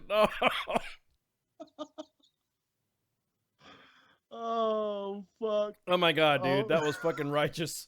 That was awesome. Oh, my God. That was. Turned down, oh, my God. He got. See, that's the thing. See? I'm glad you brought that up, Jay Reddy. Government needs to let the people speak. You know what I mean? He was articulate. He was a constituent. He was being articulate to what he is, how he is speaking. Mm-hmm. He should have been allowed to speak all the way through his speech. And they were being a dick about it. They're being a dick about it. All right, thank you. What are, in the spirit of Red Lake, down with the government. Down. I think it's a crock of shit. Should let that kid talk. His confidence was. But I don't think he was taking this. Like, I don't think they thought he was taking it too fucking seriously. No, he was rolling with the story. I was waiting for the ending. I was like, oh shit, here it comes. Thank you. That's enough. That's bullshit. You shouldn't silence a fucking. You know what happens when you silence the people? You have more guys like that. Now imagine that guy's gonna get pissed off, and what happens? He's gonna take it to the higher court. So could you imagine him speaking in front of the Supreme Court like that? Lord, I would want to be a fly on the wall for that. Counsel, what does that mean? What does a fly on the wall mean? I know what it means, but that means it's a term. It's a terminology of being a fly on the wall. I know, but who came up with it? It makes no sense. So, counsel, I've always thought that your honors of the great Supreme Court, the highest Supreme Court of the land, I present to you Chad Kroger, and Chad Kroger is going to speak about house parties. Go ahead, sir. Next speaker. What up, council? My name is Chad Kroger.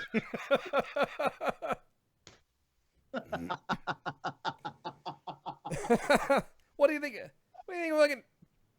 If you see, so now we're laughing at that right now, right? But because that dude didn't let him talk and didn't let him finish, he's going to take it to a higher court. Get him, Chad Kroger. Get him. Get him. How old is the kid? I don't know.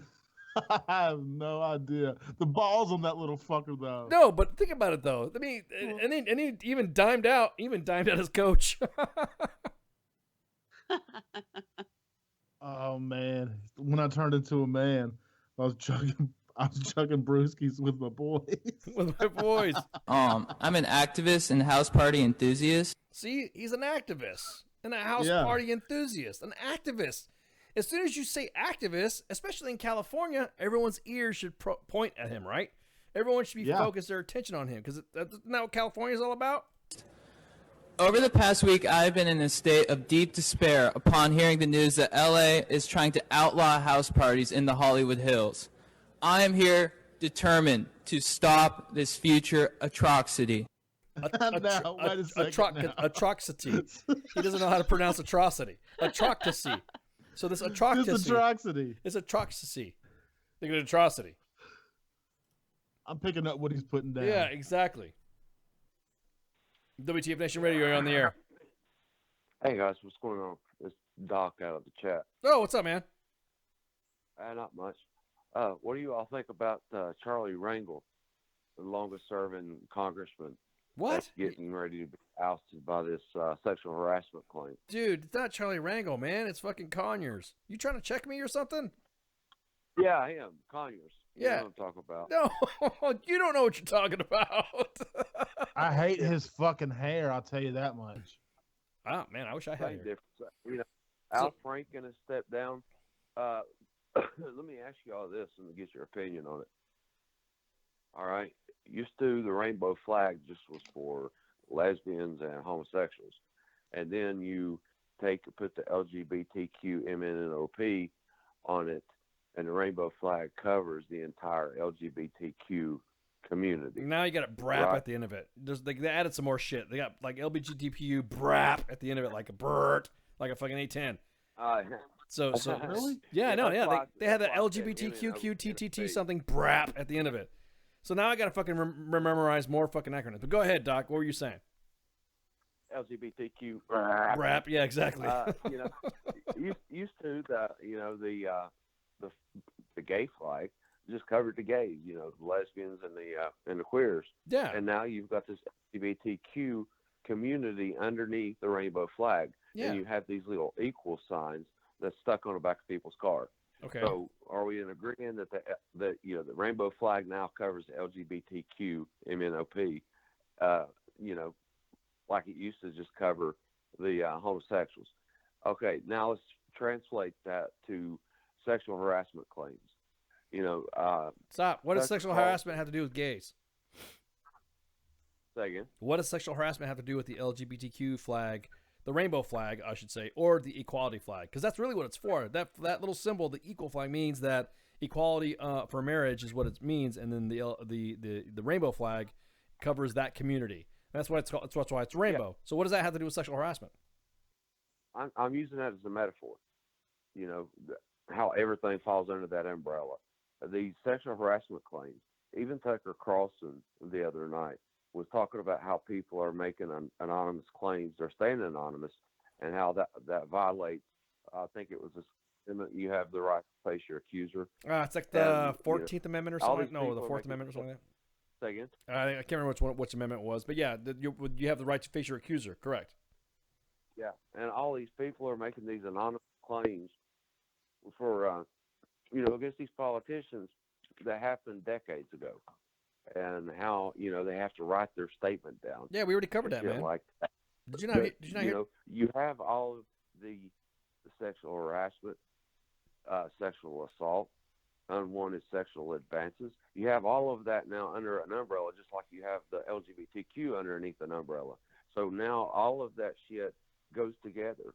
So an anonymous source can say, he sexually harassed me, and it's under the same umbrella that he sexually assaulted me, or an unwanted sexual advance. And exactly what is an unwanted sexual advance? I mean, if you're telling a lady she looks attractive, you look good in that skirt today. Sexual harassment. What is an unwanted sexual That's advance? what we talked. That's what we're saying. Yeah, we were saying that earlier. It was said exactly that. Oh, for as far as the anonymity is concerned, do I think it's a crock of shit that they have to be anonymous about it? Yes, I think it's a crock of shit, because none of this right now, if you think about it, nobody is getting convicted over anything right now. Nobody except for Weinstein, of course, because Weinstein's a little bit different. He has video. There's recordings. There, you know what I mean. Weinstein's just fucked. He will probably get busted for rape. However, the other stuff, these politicians that are stepping down, Nothing's been investigated. I mean, there is nothing but an investigation. You had a picture of Al Franken, while he was overseas with the USO tour, grabbing somebody's breast through a fucking flak vest. I mean, he did some shady I gotta shit. see this. I gotta see this. He's backed by the Rockefellers and by the Rothschilds and by Soros. Those people are, they're stepping down before they're really getting accused of facing their accuser. I mean, it seems like sexual harassment, the school shooting that happened, it seems like sexual harassment is more important than it. And so many people are stepping down, and they're doing this because someone anonymously said that he did something 30 years ago while he was district attorney. Hey, Doc, we talked about that already, man. Like that, so many people. I mean, the Time Person of the Year was, the Me Too movement. Yeah, we talked about that, man. Congressman was that started, everything Me Too, hashtag Me Too, and now it seems like it's crazy and everybody's been sexually harassed in one. Well, the Me Too movement started 10 years ago with somebody else. It wasn't everybody. It was started. Anyways, the whole point. But yeah, we already talked about that, man. I'm an activist and house party enthusiast. But I'm telling you, man, it's at this point. All right, good shows, guys. All right, man. His hands on her. This is not even on her tits. It's on the fucking sappy plate. If it was your old lady, what would you do? Oh man, I wouldn't. I never would date a chick in the army. No, my point being is that I know what Doc was saying. Doc, yep, it's good points. Good points. But we already talked about that, man. We're talking about it's a fad. Yeah. I know it's a fad. Like, Over the past week, I've been in a state of deep despair upon hearing the news that LA is trying to outlaw house parties in the Hollywood Hills. I am here determined to stop this future atrocity. Atrocity. Is this sexual harassment fad an atrocity? This is an atrocity towards men. This is. Hey, I've been sexually harassed, but I ain't bitching about it. This is preposterous and an atrocity to men. Men should not be enduring. Do we have unequals? We can't do it. See, men can't even come up with a fucking sign. You know how with a hashtag Me Too. What do we say? Hashtag what the fuck? I mean, what do we say? Atrocity. We just put the peace sign under our mouth. Just put hashtag atrocity. It is an atrocity. It's an atrocity, man. We should just do that atrocity like that.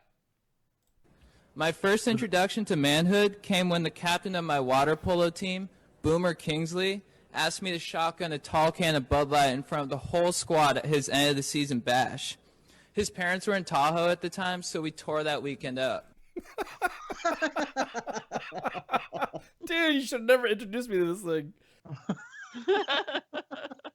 This is an atrocity. Oh, man. Exactly that. Atrocity. How are we going to spell that? Atrocity with an X, right? Bam. Now, put a hashtag on it, guys. Let's trend it. Atrocity. Hey, Panda Mom, is your son going to do that? What? Is he going to rip it up in Tahoe? Fuck, I don't know. He could try. He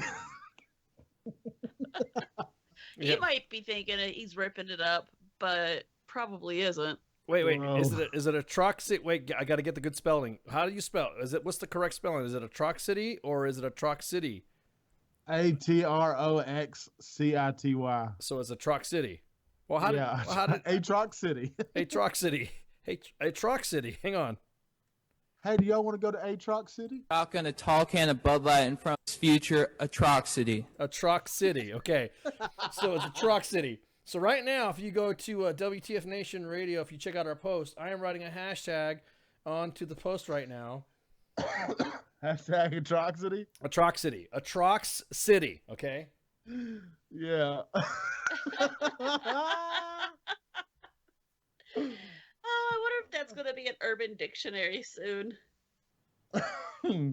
Holy fuck. There we go. Atrocity. Because to men, this is an atrocity. This is an atrocity. We should not have freaking... No, I shouldn't have done that. It was right next to the goddamn Pearl Harbor fucking thing. Fuck, I shouldn't have brought that up. That was an atrocity. That was an atrocity. That's fucked up. Yeah, hang on. Let me move that. Let me move that that down from the Pearl Harbor portion. That's a little disrespectful right there. So let me move it from there, and let me put it underneath the War Horses for Veterans. Whoops. There we go. Atrocity underneath War Horses for Veterans. There we go. Atrocity. So if you guys look at the WTF Nation Radio's post on Facebook, you'll see that there is the the Remember Pearl Harbor, and then you'll see Veteran Support, and you'll see War Horses for Veterans, and then you'll see Atrocity. Hashtag Atrocity. Atrocity. Atrocity. LA is trying to outlaw house parties in the Hollywood Hills. I am here determined to stop this future atrocity.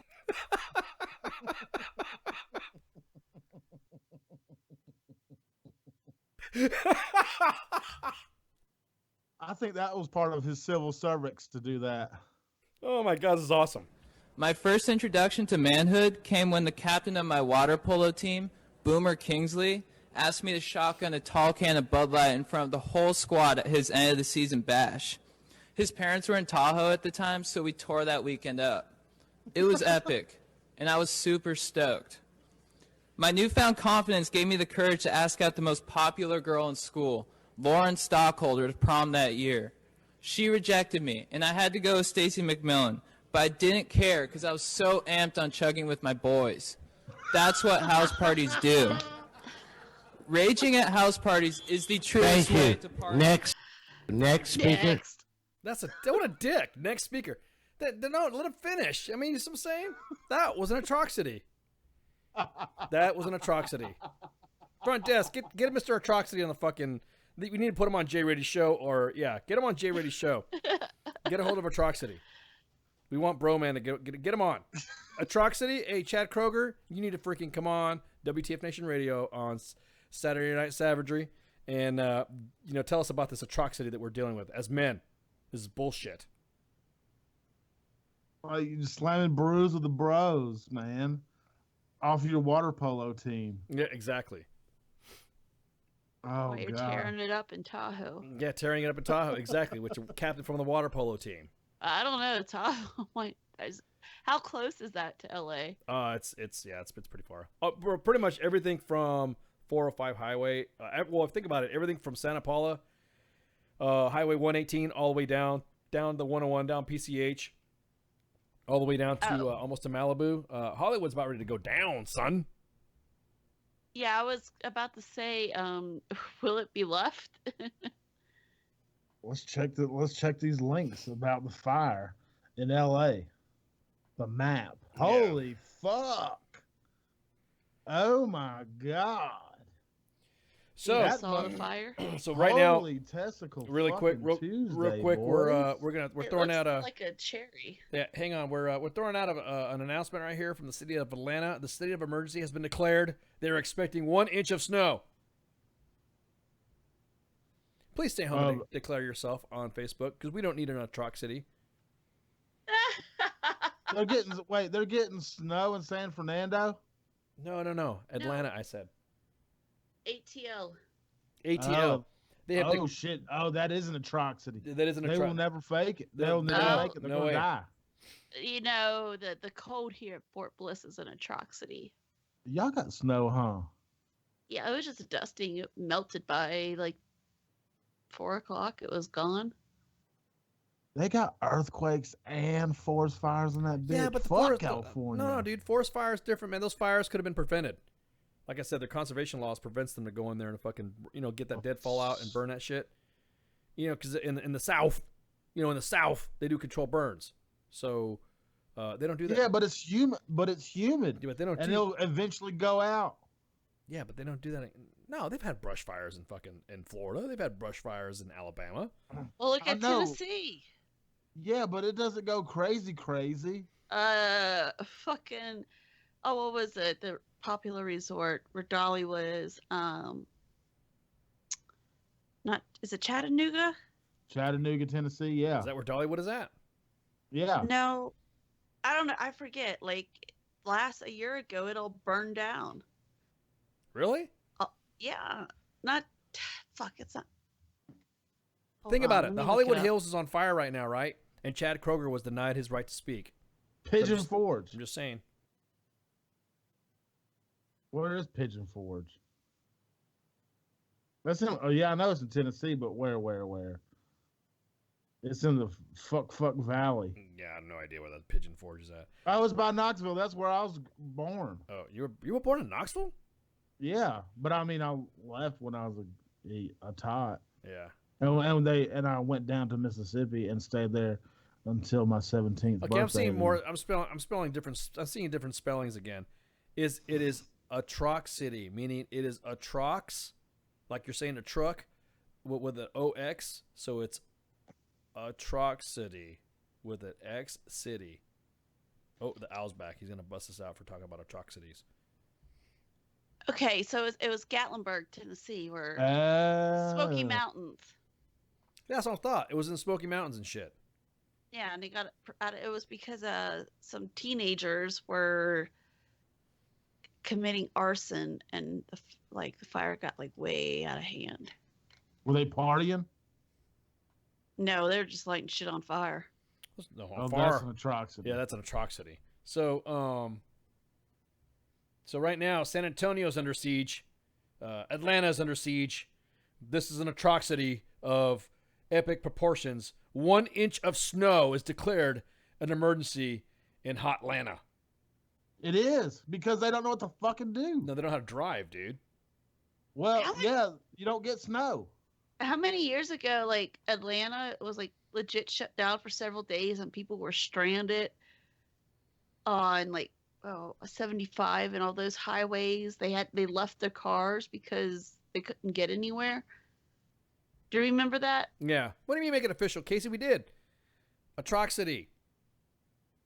Like atrocity, but you're spelling it with atrocity. Did Jay already just spell it out for you? AUTROX and then the word city. City. Atrocity.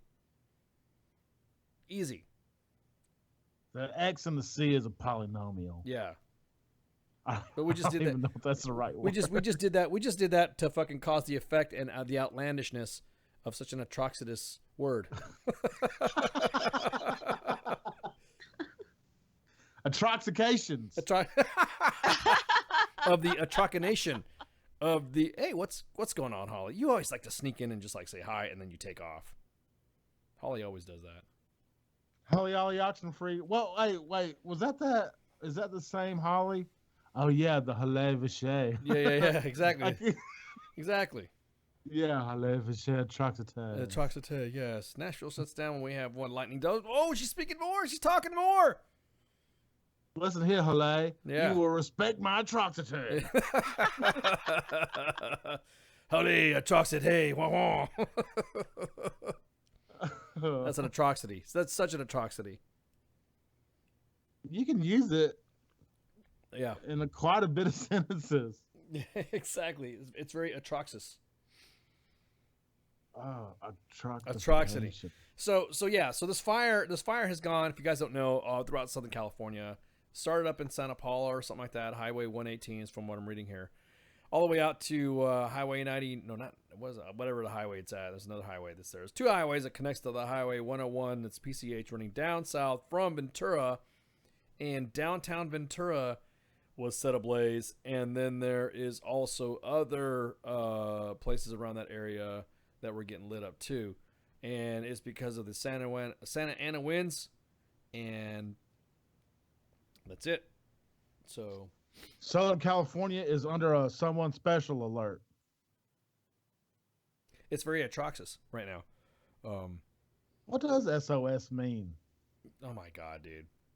I can't remember. Like, really? What does that? I know it's like, help, fucking. I know it's help, what the help. Fuck are you talking about? What does SOS stand for? Someone special. Someone special. Actually, it's just an acronym that was used for some sort of I don't know what the fuck it was. I'm about to Google it. Google what it. Does that? Google it, and we'll come back. We'll come back and we're gonna take a break right quick, and we'll get some shots, and then some atrocity. And yeah, we're gonna go to listen to some music, and some of this music is not this is not an atrocious radio station. We don't believe in atrocities here on WTF Nation Radio. So shots, and we'll be back. Shots.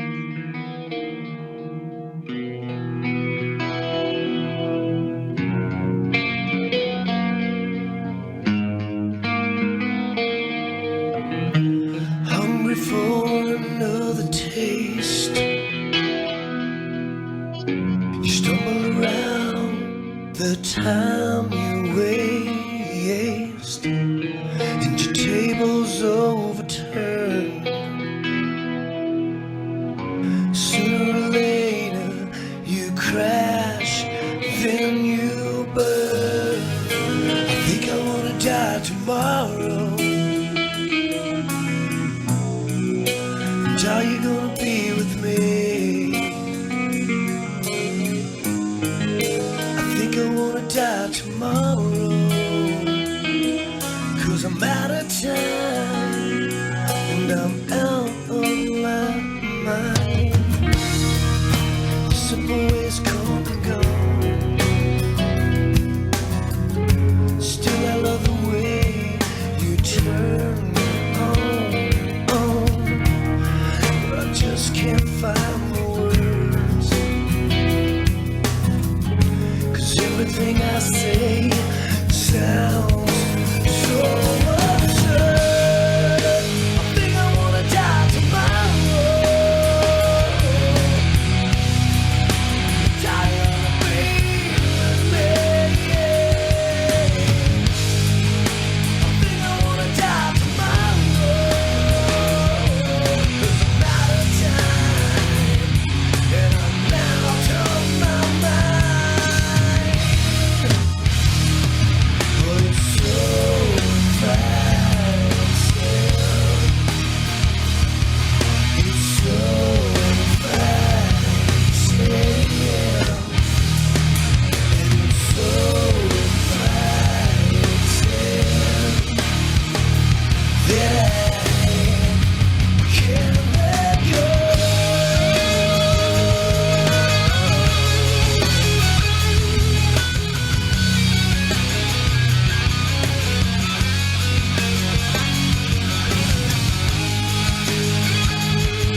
Tomorrow, so will you come and breathe with me? Think I wanna live tomorrow,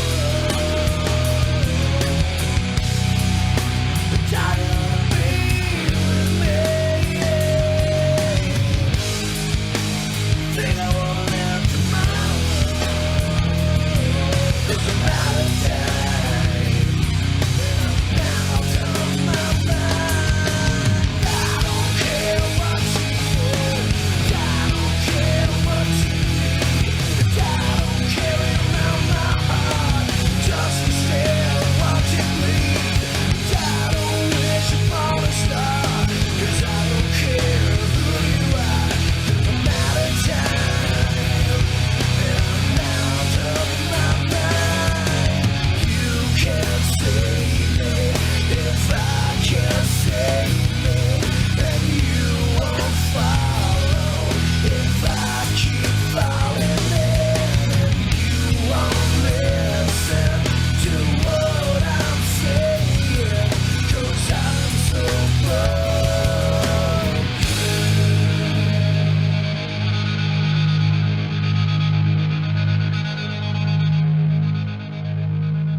closed off mind. Take to the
This station is now the ultimate power in the universe.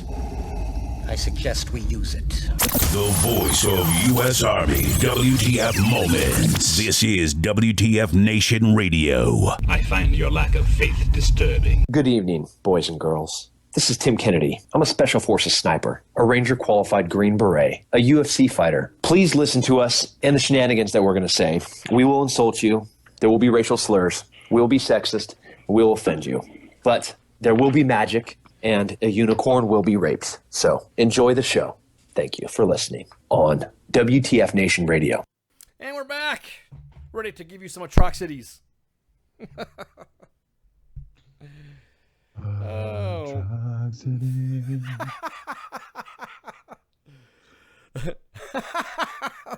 You were gonna sing something? You're gonna say something like Disturbed. Hello, atrocity, my old friend. I've been Atrox again. Oh man! I'm gonna get a dog and I'm gonna name him Atrox. Atrox. And then like get another one, name it City. Yeah. Atrocity. There you go, guys. Everyone's like, what are you talking about? What's Atrocity? There you go. It's the sergeant's time. So now we're actually, this is a third hour anyways. We would do our fuck off time, well, because we have the second hour is when the guest comes on. So why not fucking, the third hour is what we do anyways. We fuck off. So everyone's getting all the ass about us being atrocious. Fucking hilarious, dude. Fucking love it. That kid has nuts. I wish I had nuts like that. Super just to do it in front of a fucking council. Supercalifragilisticexpialidocious. Introducing Disney's new atrocity, coming to Disney World. I had to throw that up there because I know what was going to happen. Motherfuckers going to be biting that shit. So, but yeah. Way to go, yeah. Is System of a Down sing that song? Yeah, thank you, dude. Thank you for trying to fucking ruin my fucking... Oh, the guest had to punch out. There was some change. And like I said, it's rare. When we have a guest bump out, it's usually a damn good reason why the guest left. Yes. Because it's a really good reason. So we don't fuck with the guests. I mean, shit happens. There's been times where we've had to shift guests around, or guest says, hey, I can't do it that way last minute, or there's a family emergency, or there's something going on. So we don't pry into their business. We're like, hey, okay, no problem, no big deal. They want to come back, so they want to come back. The atrocity of a city, in the ghetto. And then the mama cried, 'cause she had a little brother, baby, and born in his an atrocity in the ghetto. In the ghetto. You don't I love that understand fucking song. How is atrocititious? Fucking love it. Oh man. There you go. We're gonna play a whole game of this atrocity shit. Oh yeah. So what did that SOS mean? It means help. No. You said an international code signal of extreme distress. Extremely help. Used especially by ships at sea. So I mean, basically, it was Morse code. That's what it derived from. But it doesn't. It's not an acronym for anything. It is on Urban Dictionary. Well, everyone says it's save our souls, send system, operating system, save our ship, and all that. Since we don't know, isn't it like a Morse code thing though? It's like it's a real quick, easy to learn thing on Morse code, and I guess it's at dot dot dot dot dot dot dot, and then dot dot dot dot dot dot or something like that. Or it's the easiest thing to remember in Morse code. Exactly. 323 or some shit like that. Yeah. So no big deal. Yeah, so we don't. Yeah. So in the event you're suffering an atrocity, then you can send out that code, and it's supposed to be internationally recognized. In the Netherlands, it's slang term for cocaine. Really? Oh, I didn't know that. That's what it says. That's very save our souls. Very yeah. See, I don't know about that.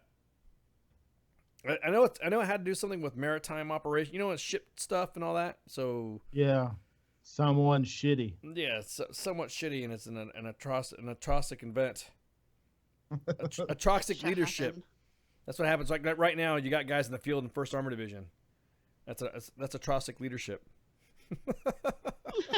Shit on a shingle. I love shit. Oh on a hell shingle. yeah, dude. Oh, biscuits and gravy is what it's called, but Fuck yeah. oh yeah. Woo. Ooh, who doesn't like biscuits and gravy? Man.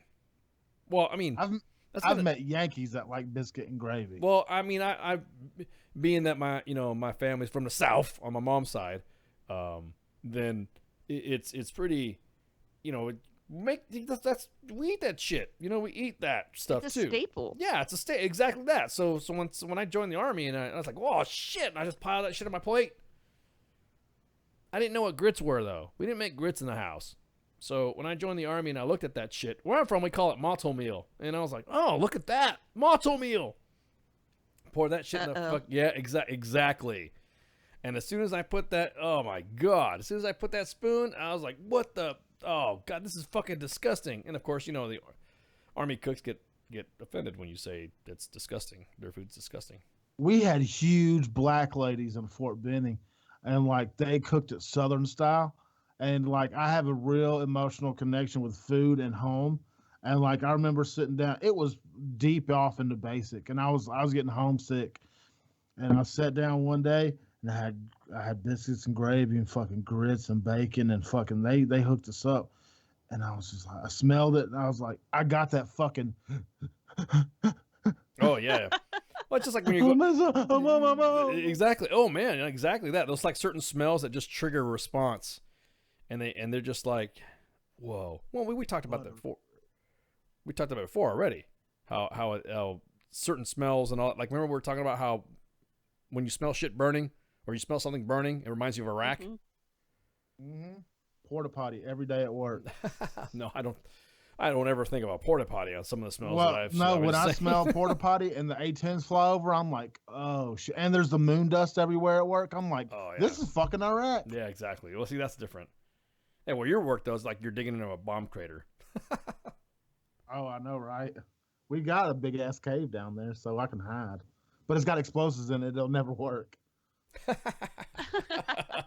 Fuck.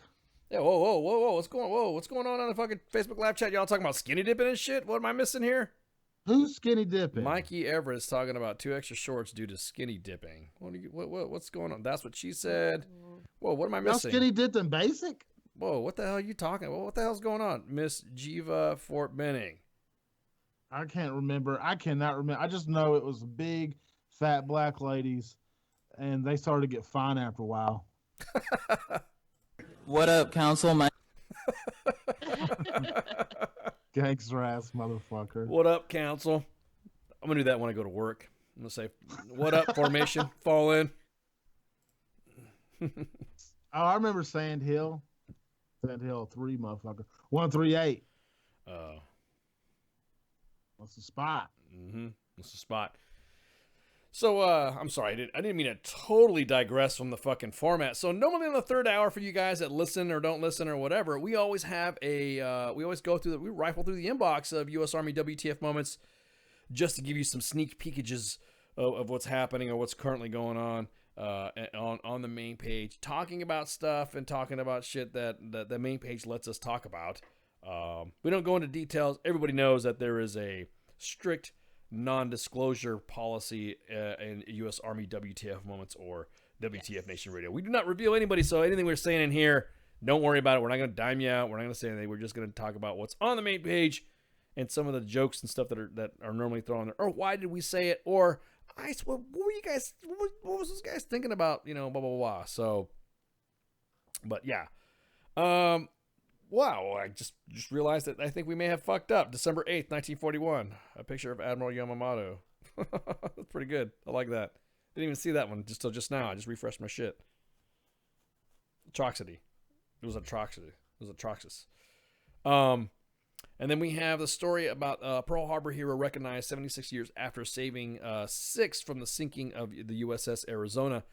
For what you guys, if you guys never been to the USS Arizona Monument, there are still casualties and sailors still entombed in the hull of the ship.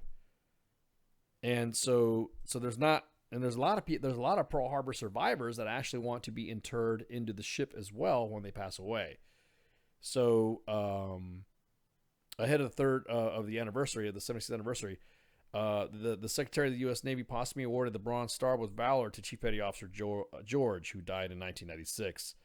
And the news comes 5 months after Fox News interviewed one of the living USS Arizona survivors, Donald Stratton, who urged the Navy to recognize George's heroic actions that day. And he's accredited to saving at least 6 soldiers aboard the USS Arizona as it was sinking after being struck several times by Japanese planes during the attack of Pearl Harbor. So Rear Admiral Matthew Carter, Deputy Commander of the U.S. Pacific Fleet, presented the medal to George's daughter, Joanne Taylor, during a ceremony above on the USS Arizona Memorial at Pearl Harbor. Observing the ceremony will be the 4 of the 5 remaining USS Arizona survivors. Wow, I didn't know that. Man, I didn't know that they were. That's it. That is crazy. Yeah. That is crazy. In addition to Chief George's Bronze Star, the Navy Secretary also awarded the Silver Star Medal to Lieutenant Aloysius H. Schmidt for his actions at Pearl Harbor while serving on the battleship USS Oklahoma. The Navy said in a statement, "The presentation of these medals are not only appropriate, but simplify the right thing to do." Quote, Navy Secretary Richard V. Spencer, "One of my highest priorities is to honor the service and sacrifice of our sailors, Marines, and civilians and family members, and it is clear that Lieutenant Schmidt and Chief George are heroes whose service and sacrifice will stand as an example for current and future service members." Unquote. So Donald Stratton and Laura Bruner, another Arizona survivor, wow, dude, lobbied hard for George to be recognized. I can't believe there's only like 5 left. Think about that day. Dude. Like, no, I can't. I couldn't even imagine. You're just sitting on the ship, chilling out. You're in fucking Hawaii. You never in a million fucking years think that the Japs are going to come. I'll say Japs because we're talking about it in the context. Well, I'm married to one, so. Oh, we're good then. I know one. So, like, you're just hanging out, and then these assholes come fuck everything up. They fuck the whole day up. And then these huge fucking vessels that seem unsinkable, you're a fucking ant next to them, are sinking. They're on fire. Everybody's dying. Yep. Like, fuck. Yeah, dude. And you can't do shit. You can't do anything about it. Not to mention the fact that all the planes at Wheeler Army Airfield were grounded. They're on the ground. You know what I mean? Yeah. Couldn't I wonder even how imagine. close the movie captured that. I mean, it was a great movie. I'll say that. I liked it. Besides a love story in it or whatever. Oh, you talking about Pearl Harbor? Man, Yeah. when I saw that movie, and there was old timers walking away from that shit, dude. They were walking. Really? Yeah, they were walking the fuck out. They're walking out of that stuff. Yeah, that shit was crazy, dude. I mean, it obviously that this is freaking, this is 76 years 76 years ago, but to some it's just like any other event, something like that. It's happened like it happened yesterday. Fresh in their head. Yeah, it's really fresh in their head. You know, some of these guys are you ever going to get over it? No, I don't blame them. Some of the things that when they talked about it, when George was being just taught, he recalled the first thing he said is with help from some of his shipmates was removing the awning covering the gun so the ship could fight back. There were people all around the Arizona trying to get off, and there was fire all around. I threw a line over. Stratton's granddaughter, Nikki, says she owes her life, in addition to her grandfather's, to that young sailor's heroic acts. We have 4 generations here because of that man. We have 14 people in our family who wouldn't necessarily be here without Joe George. Dude, that's just like unreal. That is. And those guys that got trapped. Yeah, the guys that got trapped. I can imagine, like, as the ship's going down, you can hear them bang and scream. Yep. And there's nothing you can do. Yeah, exactly. And that's right. Al said the same thing. There's just there was a lot of burn victims too. I mean, you got to remember, some, like you said, Jay Reddy, these ships were just sitting there static in the port, just docked off, getting ready to go do some shit, and then the next thing you know, they get bombed, and that was it. I mean, could you imagine? I couldn't even imagine. Like when I saw that movie Pearl Harbor, And I mean, I saw the fucking planes going across the, like you said, fuck the love story, but just the sequence up to the attack. Oh my God, dude! I was like, those kids playing baseball and shit, Not knowing what are these planes doing? Everyone's looking around. Hey, what's going on? And the next thing you know, bam! That's unreal, dude. That's unfucking real. Yeah, it was a Mitsubishi. Yeah, all of them were Japanese Zeros that attacked Mitsubishis. That scene that I remember, like the kids are playing in the hills or whatever, and you see a squadron flying over. Yeah, really low and shit. And you can't do shit. I mean, the whole thing about they knew it was going to happen or whatever, and they let it happen. Like, there's the conspiracy theories behind it. And you know I'm a fucking tinfoil hat guy. Oh, yeah. But, no, me too. But like, they knew it was going to happen, but they let it fucking happen so they can initiate. Is that what you think? I mean, is that what the conspiracy theorist in you saying? That's one of them. Because I know I could see that. What that they it's just like they let 9/11 happen to let that take off. That was the fucking light to the fire. But I can't say that's for true, definite, for sure. A lot of people died in the wake of all of it, and it shaped the way our world is now. Yeah. Completely shaped it. I mean, World War II, what a fucking fight. What for Marines, everybody. Yeah. Like Iwo Jima, fucking Germany. Just that whole time. Like that's some of my favorite war stories in history is World War II. Oh yeah, I like hearing about that stuff too. I love hearing about that.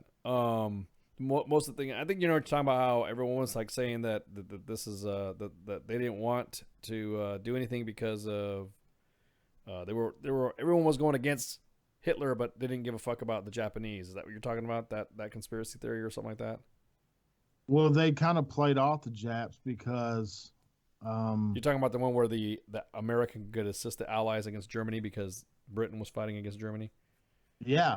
And the whole Japanese was put on the back burner. There's a whole deal that went wrong with fucking China or some shit. Yeah. Something happened. The oil embargo and all this other stuff. Yeah. But wasn't it over oil? Yeah. I have fucking no idea. Yeah. Why did it happen, or why did they say it was happening? It wasn't for an embargo on oil. Yeah. I remember that. Yeah. So it was one of those things to where I mean, now what their excuse was and what really happened and what was the mind. I'm not there, dude. I wasn't there when it happened. You know what I mean? So it's hard for me to fucking say or be in the mind of that individual of that time to say that this is what happened. Does that make sense? You know what I mean? I can't go into. That's why I don't like people. When they say Admiral Nimitz really thought that the Pacific Fleet was going to be exposed. Do you really? Was he? I mean, do you really know that he's thinking about that shit?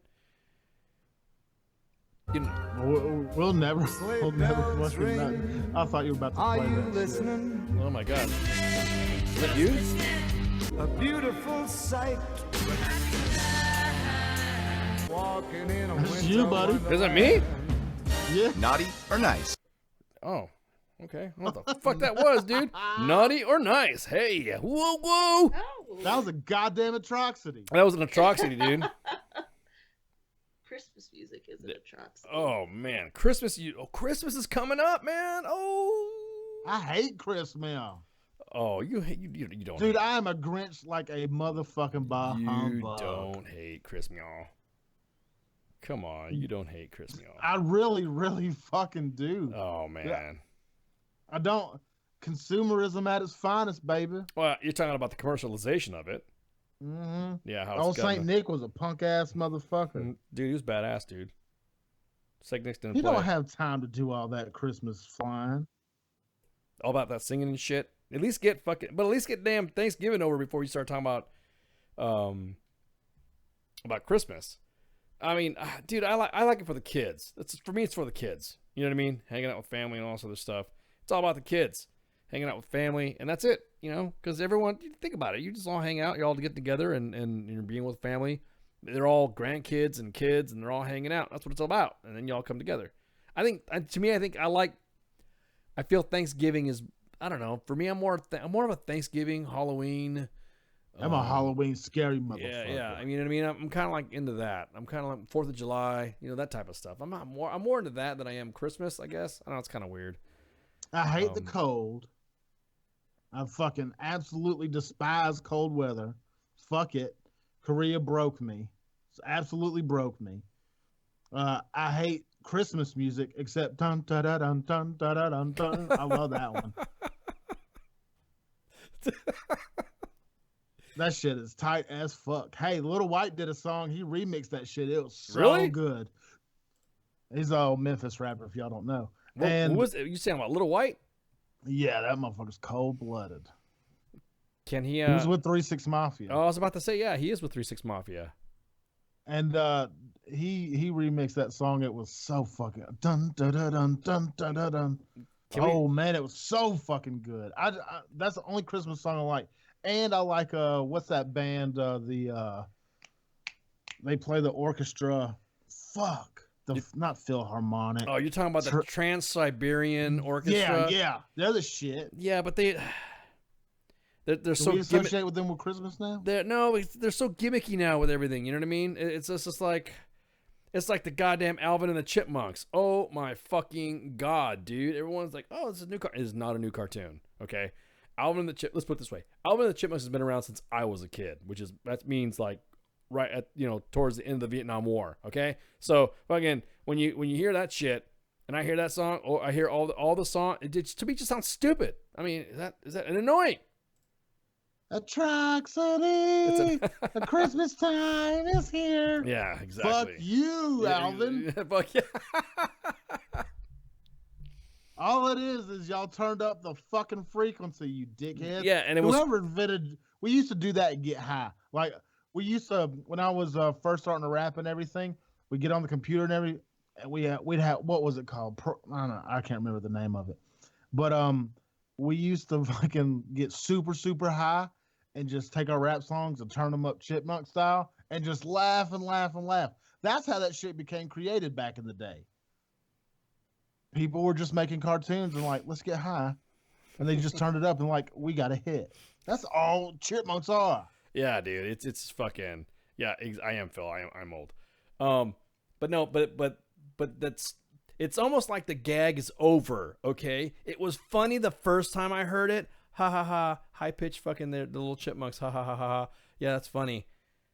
And then it's played over and over and over. I was like talking to one of my good friends, one of my best friends, about how rock fucking music stations plays the same fucking 5 songs over and over again. That's what happens when it's fucking Christmas time and it's Alvin and the fucking Chipmunks over and over. And then Trans-Siberian Orchestra. Dun dun dun dun dun dun dun. That's my favorite song. That's the one fucking Christmas song it's just that fucking I can jam out. Annoying. It's fucking fuck. Damn, so dude, who's the gayest Christmas character? The what? The gayest Christmas character. It's just the dumbest motherfucker. Like the most pointless besides Santa. Fuck him. I don't like how he's the king. Frosty the Snowman is the most bullshit Christmas character ever. He's a weak bitch. You shove a carrot in my face. You put lumps of coal. Did you see the horror version of the fucking crazy ass snowman? I did watch the pornography. I did. I got it in my inbox right now. Fucking crazy as fuck, man. That was fucking hilarious. Frosty got more play than I got. No. I'm talking about the scary version of it. It's the snowman one where the Krampus. No, Krampus. Krampus. Fuck that. I hope you all. Yeah, I'm noticing. Yeah, Krampus is fucking crazy shit, man. Don't fuck with Krampus. He'll fuck you up. That is a German thing, huh? Yes, it is. Yeah, it is a very German thing. Fucking Krampus. Yeah, we have Krampus. The Grinch was the shit. Yeah, the Grinch. Jim Carrey's Grinch was the shit. Yeah, it was. It was. Fucking Al wants me to play something. Oh my God! Please don't. If it's my, if you do it, dude. Oh my fucking God! I know you're gonna do it. No, I'm not. I'm not. Are you gonna embarrass the shit out of me? No way, dude. I'm not gonna play that shit. Thank you, Jesus. Look. I don't know why I was such in the Christmas spirit that year. It was a good year, I guess. We got back from Colorado.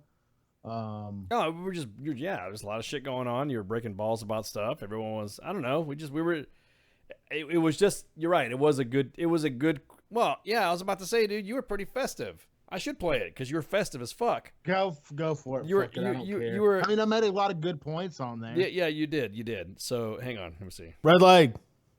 Hey, red leg.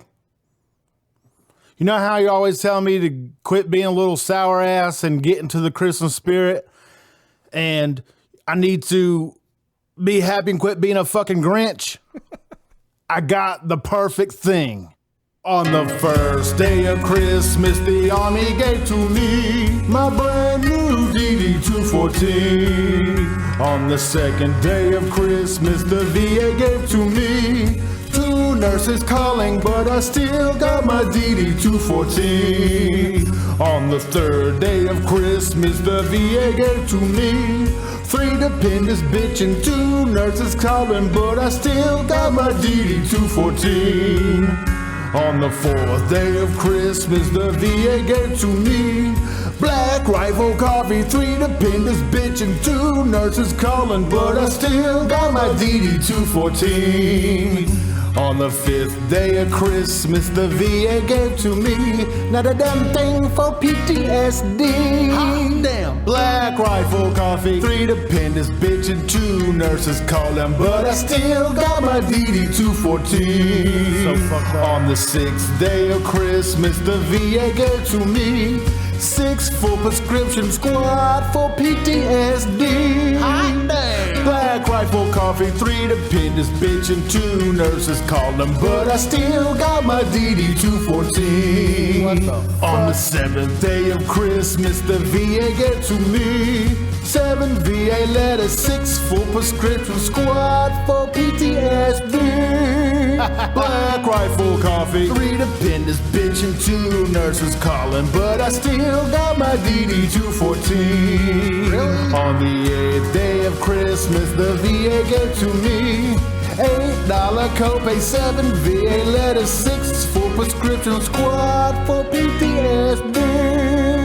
Black Rifle coffee, 3 dependents bitching, 2 nurses calling, but I still got my DD-214. On the 9th day of Christmas, the VA gave to me 9 damn appointments, $8 copay, 7 VA letters, 6 full prescription squad for PTSD. Dummy. Black Rifle coffee, 3 dependents bitching, 2 nurses calling, but I still got my DD-214. On the 10th day of Christmas, the VA gave to me 10 t-shirt companies, 9 damn appointments, $8 copay, 7 VA letters, 6 full prescription squad for PTSD.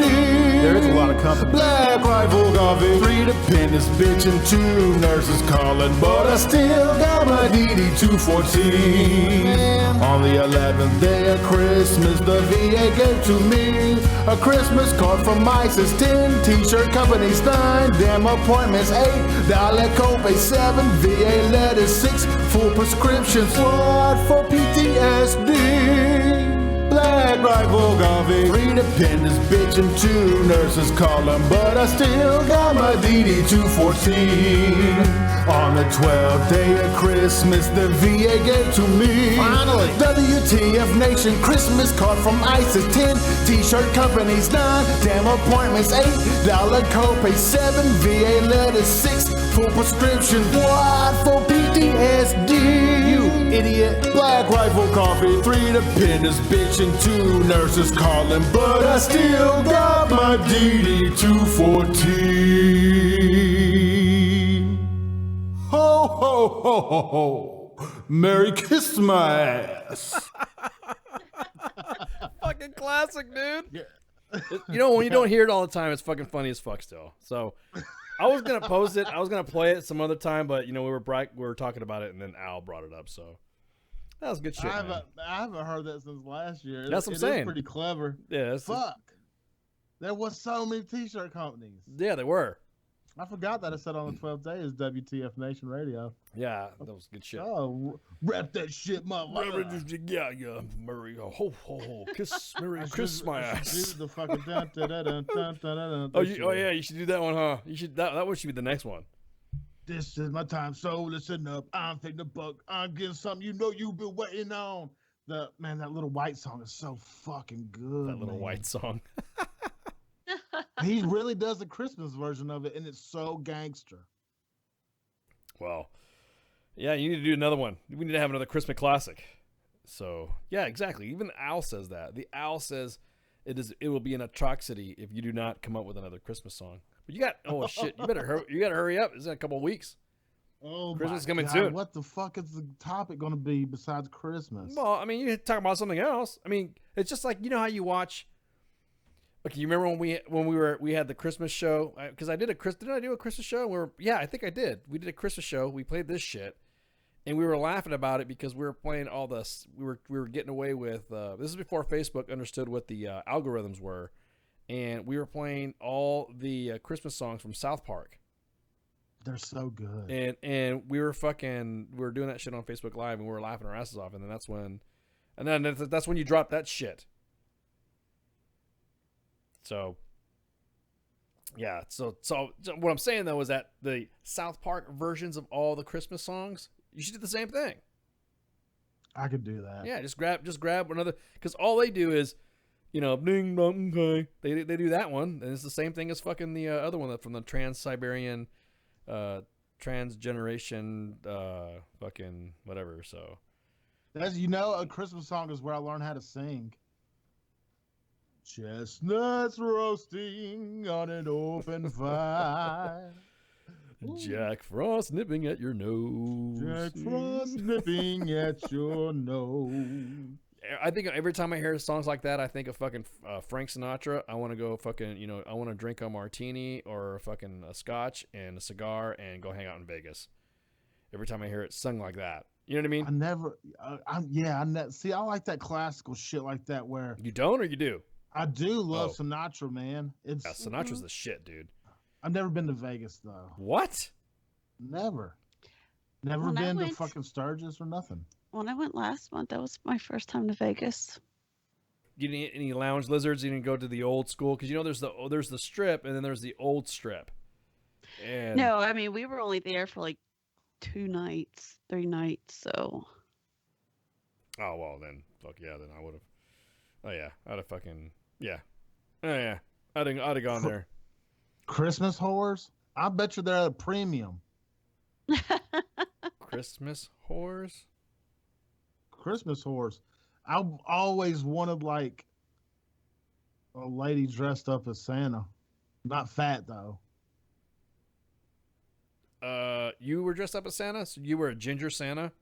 No, you know. You mean Kris like Kringle Mrs. was Claus? ginger. Yeah, but a whore version. Oh like, my god.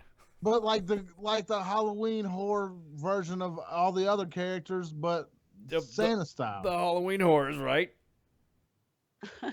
There's Halloween whores. Tell me there's not. Where are these Halloween whores? Where can you find these Halloween whores? Everywhere in America. You're talking about the suggestive costumes that have the. Yeah. Suggestive Santa. Suggestive Santa. Oh, it's an atrocity. That's right. You know what? That would be a good idea for like a let me see some suggestive Santa shit. So you're saying sexual harassment. No, it's not. No, it's not. We have a lady here. Is it sexual harassment? Is it sexual harassment? Yeah or nay? No. I win. Okay, there you go. All right. Oh wait, like when you say suggestive Santa, I keep thinking like, hey, what are you suggesting for suggestive Santa? No, I'm talking about fucking some chick dressed up in a sort of kind of Santa suit, and it's looking all yeah. Yeah. That's what I'm talking about. I'm not talking about all fat Santa like a dude with his hairy ass fucking chest and big old gut, and he's in his freaking ranger panties or some shit like that. I'm talking about a chick. So, did you see what Philip said about Vegas in the Facebook Live chat? You're just going to have to visit Vegas. Reno is awesome too. Outside of Reno is Lake Tahoe, great place to encourage a woman to put out. If you got to take your old lady to go put out there, then Vegas is like any military post. There's two types of women: the ones that are brought there and the ones that are left there. But if you take, I mean, it's like hotel sex. Like you can have like regular sex at home, but if you take your old lady to a hotel, I mean, it's like, let's fuck this place up. Yeah, that's, Like- you're right. No, you're right. There's a little bit of adventurism there. You could be a little bit of adventurous and all that. When you go and get your old lady and hey, let's take it to Vegas. Let's go to Vegas. Let's do some blow while we're here. For this. Hey, honey, we never do anything. Let's do some blow. Yeah, and then smoke some weed because it's legal now. Weed's legal there. Wait, really? Yes, recreational weed is there, man. Yeah, when we were there, like Nate and I, we were just walking up and down the strip, and that's all you smelled Yeah. was weed. And he kept saying, "Mom, what's that smell? It stinks." I'm like, "It's weed." And he's like, "That's gross." Damn, Holly, you're like all up in the fucking Facebook live chat today. Mrs. Claus, huh? Yeah, like Mrs. Like That's what I'm saying. Mrs. fucking Claus in her prime. Oh, Mrs. Claus. Well, That's a fucked up name, though. Mrs. Claus. Yeah, I'm Mrs. Cornelius.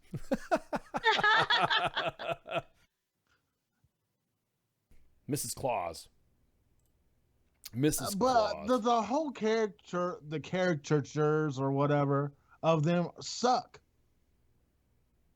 They need to update it. I mean, the reason we have our Christmas and we know what it is now is because of that old 50s poem. Yeah, but about the nestled nuggets in their heads or whatever they're talking about. Chestnuts Old Saint Nick came down the chimney and flicked his prick. Yeah, no. What are you talking about, dude? That's not it.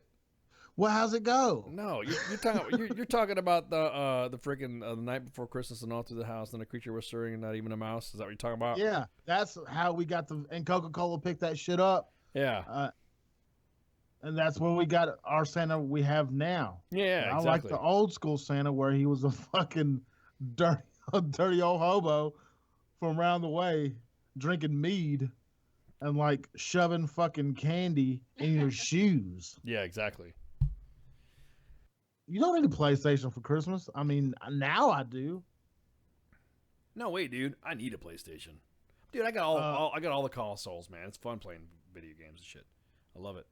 Skyrim on VR, that's what I want for Christmas. Anybody out there in the nation, if they want to get me a PlayStation 4 with Skyrim and VR edition, Mazel Tov. Whoa. That's very Hasidic of you to say Mazel Tov. No. We're in the Jew. Hey, yes. Jerusalem is now the capital of Islam. No. Oh my God. No, dude. God, man, no. Israel, Holy exactly. Shit, I took that all the way to left field and fucked it. No, Okay, ISIS is now targeting Jade Reddy. Yeah, for exactly. saying that. But that one time you had on your show, you had somebody calling, and you had Hezbollah fucking trying to get a hold of you and I shit. know that fucking is was trying to get me. Yeah, the is was trying to get you, man. So on Monday we're gonna have Officer Cole over here. If you guys don't know who Officer Cole is, he's been here on the show before, and he's starting to gain even more notoriety. Atrocity. He's actually getting more notoriety. God, I can't say that word right now because I've been thinking about atrocities. Variety. Yeah, that too. He dresses up as superhero characters, and he visits terminally ill children in cancer hospitals. Visits actually not just terminally ill kids, but kids who are fighting cancer. So he goes to all the children's wards of the cancer hospitals and dresses up as their favorite superhero. Batman, Iron Man, Superman. He also dresses up as Deadpool. You name it. He dresses up as all of their favorites, so that way, children that are fighting cancer can at least have the best day ever with their favorite superhero in hand. He's going to have some announcements, and if you go check out his website, he's got a cool video. He's going to announce what he has and what he's got going on for his thing. He came into the possession of the Batmobiles. When I say like the Batmobiles, I mean like the Batmobiles. So if you watched Batman with Michael Keaton in 1989, that Batmobile he has. If you've watched The Dark Knight or Batman Begins, he has the Tumblr. And so that's the most badass one. So if you go ahead and go check out his Heroes, his Facebook page is Heroes and Cops Against Childhood Cancer. He's got a Facebook page on there. If you check that out, you'll see all of his stuff. He's even got a little video made introducing his Tumblr, and it's all baller. It is straight up freaking. It is the Tumblr, as in it's the Tumblr. If you guys ever watched that, probably one of the best Batmobiles I've ever seen. Until I saw, like I said, when I saw the one in '89 when I was younger, when Batman came out. That Batmobile was badass. But then when The Dark Knight came out and that Batmobile came out, it was wicked. That's my favorite one. Yeah, that's my favorite one too. He visits children, again, who are battling cancer all over the country, and his goal is to be able to travel all 50 states and Canada to visit children who want to see their favorite superhero. So his vision and his dream is to now, like I said, there's some projects going on with those Batmobiles, and he's going to talk about those Batmobiles and how he's able to light up those kids. He just needs to. He'll explain it to you. We've been kind of talking to him off to the side, and I'm just floored. People keep dropping onions at my feet because all of a sudden my eyes start watering when I see all of his videos, and I'm telling you, it's inspirational just to see that there's individuals out there that would actually go out and do this, because nobody wants to see a child suffer like that, and I couldn't even imagine the toll it would take just to go and visit a child, a hospital where there's a kid fighting such a fucking horrible disease. And so like I said, it's gonna be awesome. We love having him on. Next starting time on the 14th, we're gonna have Flo Groberg, Medal of Honor recipient. He's gonna be coming back and tell us about his book, 8 Seconds of Courage, a soldier story from immigrant to the Medal of Honor. He'll be able to come back and shoot the breeze. When he came on here last time, it was like he was one of us. He was so laid back, cool as hell. Couldn't even think about that. Wow. And then on the 16th on your show, Jay Reddy, you're going to have Bill Harris, the volunteer firefighter who chased down that terrorist who mowed down those people on Halloween. And got him. Yeah, you got him, man. So he's going to be on to talk about what happened and how it's changed his life. So damn, man, these next few days are going to be pretty packed. We got some big. God, dude, we got Officer Cole, dude. Officer Cole, Flo Groberg, got Bill Harris coming on. Check out War Horses for Veterans. We busted out the tag up there on our post that we're currently broadcasting off of right now, and the Veterans Report, sponsored by Jim Cannon on KHB Radio out of Pittsburgh, Pennsylvania. He has. Does he have a show this weekend? No. Oh, yes, actually he does. Every other weekend we rebroadcast his shows live. So if you go on WTFNationRadio.com, if you go to our Facebook page, you will see that his broadcast, and it is terrestrial, it's real radio, and he broadcasts it live. And you guys can call him up too. It's this Saturday at 5 o'clock on KHB, or you can just tune in right here on the Facebook page of WTFNationRadio.com. You've been on his show. Yeah, I've been on his show too. He's like I said, he's rearranging some stuff. He's doing some other things too. So pretty soon you're gonna be on his show too, Jay Reddy. Minx is gonna be on his show. You have potential. So everyone's gonna freaking. Oh yeah, I can't say fuck. Yeah. Exactly. It is. Damn, this is gonna take a lot of fucking energy not to cuss. I mean, fuck is my favorite word. Yeah, you got to be real careful because it's on you. Yeah, I'm gonna have to pay that fine. It is on you. $25,000. I don't know, man. $25,000 for the word fuck. Yeah, you can't say, dude. It stacks the fees, man. The FCC will slam your ass. What if I say? No, trust me. You can ask. Everybody was laughing. No, everyone was laughing their asses off when I was on live radio, and I was on there for about an hour with him, and we were talking, and it was so everyone could tell that I was struggling. My hands were sweating, dude. I was struggling. You can't say no naughty words, Jay, just like the owl said, man. Oh my God! Look, I even say fuck when I'm sleeping. You just gonna have to not say dream fuck. And say fuck. You can't say it, man. And also, veterans, check this out. If you're feeling like you need something and you're feeling like you need to blow off some steam, but you don't want nobody riding your ass and you don't want nobody to fucking dig in your shit and you just feel like you just need to get alone, get some alone time, and then you want to have an unorthodox way to do it, then check out War Horses for Veterans Foundation. Go onto their website, go onto their Facebook page. We tagged them here as well. War Horses for Veteran, and they're sneaky how they do this. You don't think you have an issue, you don't think you needed anything until you show up, go through their program, and the next thing you realize, man, I feel better. Wow, that really was good. Motivated, super motivated. Yeah, you're pumped. You could just you're just overwhelmed at the fact that the support through the network with the guys over at War Horses for Veterans is unreal. Gary, Eric, Corey, Patrick, Andy, and Patricia Browns, the Browns. Always give them a shout out. Those are my homies. I love them. Unreal. Again, I didn't really think that I didn't think I had something going on until I realized oh shit, damn, I was like, wow. Had a great time when I was out there. I had previous equine experience, so it was pretty easy for me to catch up and do whatever. Of course, I needed to learn how to post better on horseback. But I had some debilitating injuries that prevented me from riding a horse properly. But other than that, I'm all good now, so I can't wait to go back. Go onto their website or go onto their Facebook page, register. You don't have to pay a dime. You will get notified by Patrick and his staff, and then you just write in there. The only things you just got to be a combat veteran of deployed. Where did you deploy at, and you write it down, write any injuries that they have, so that way they can insure any, because some people get allergic to some stuff or they have allergies to, if they're taking their medication like that, so they can ensure that they cater to it. You can come back as many times as you want after you go through the program. Like I said, they'll fly you out, you attend to them. It's not even a 2-3 day program.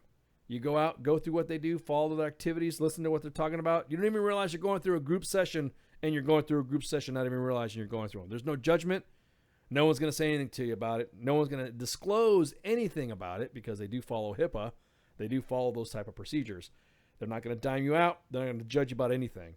The only catch is to come back is that you got to bring a veteran back with you.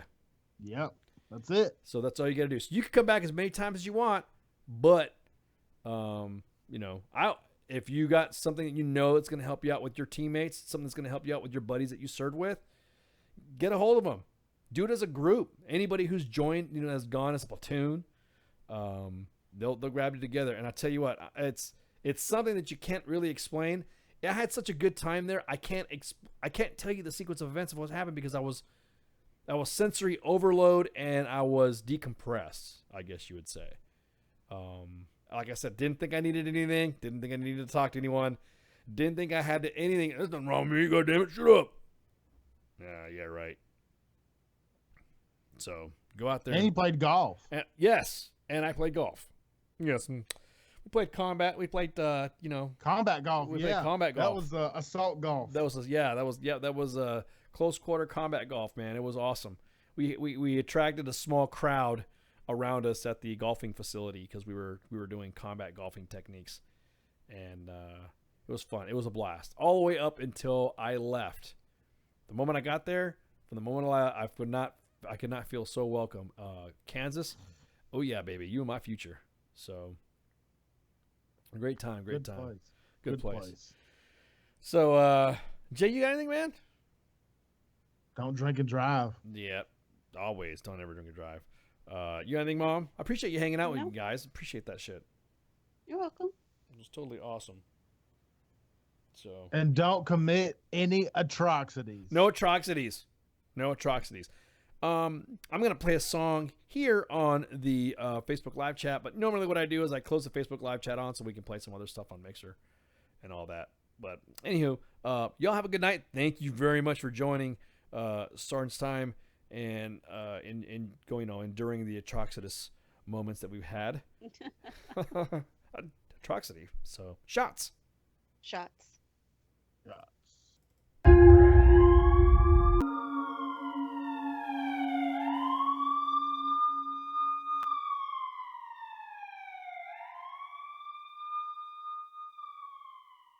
Actually a picture of the Antichrist crying. I like it. It's tasty. WTF Nation Radio. WTF Nation Radio.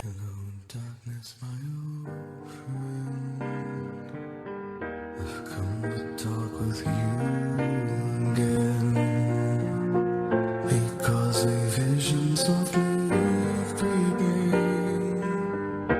left its scenes while I was sleeping,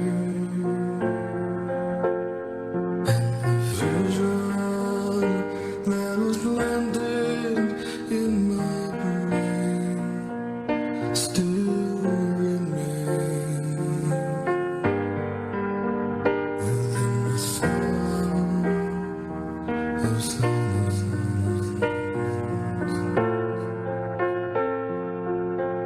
In restless dreams I walked alone, narrow streets of cobblestone, neath the halo of a street lamp, I turned my collar to the cold and damp, and my eyes were staring by the flash of a neon light that split the night and touched the sound of silence. And in the naked light I saw 10,000 people, maybe more. People talking without speaking. People hearing without listening. People writing songs and voices never shared. And no one dared disturb the sound of silence.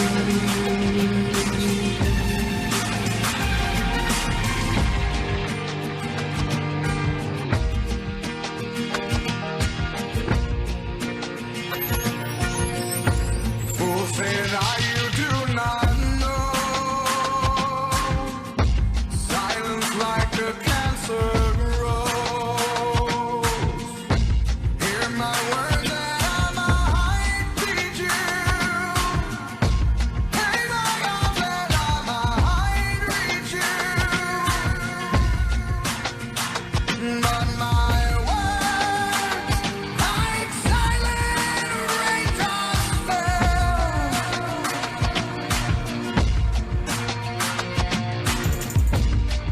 and echoed in the wells of silence, and the people bowed and prayed to the neon god they made. Inside flashed out his warning, and the words that it was forming. In the signs and the words on the prophets all written on the subway walls and tenement halls, and whispered in the sound.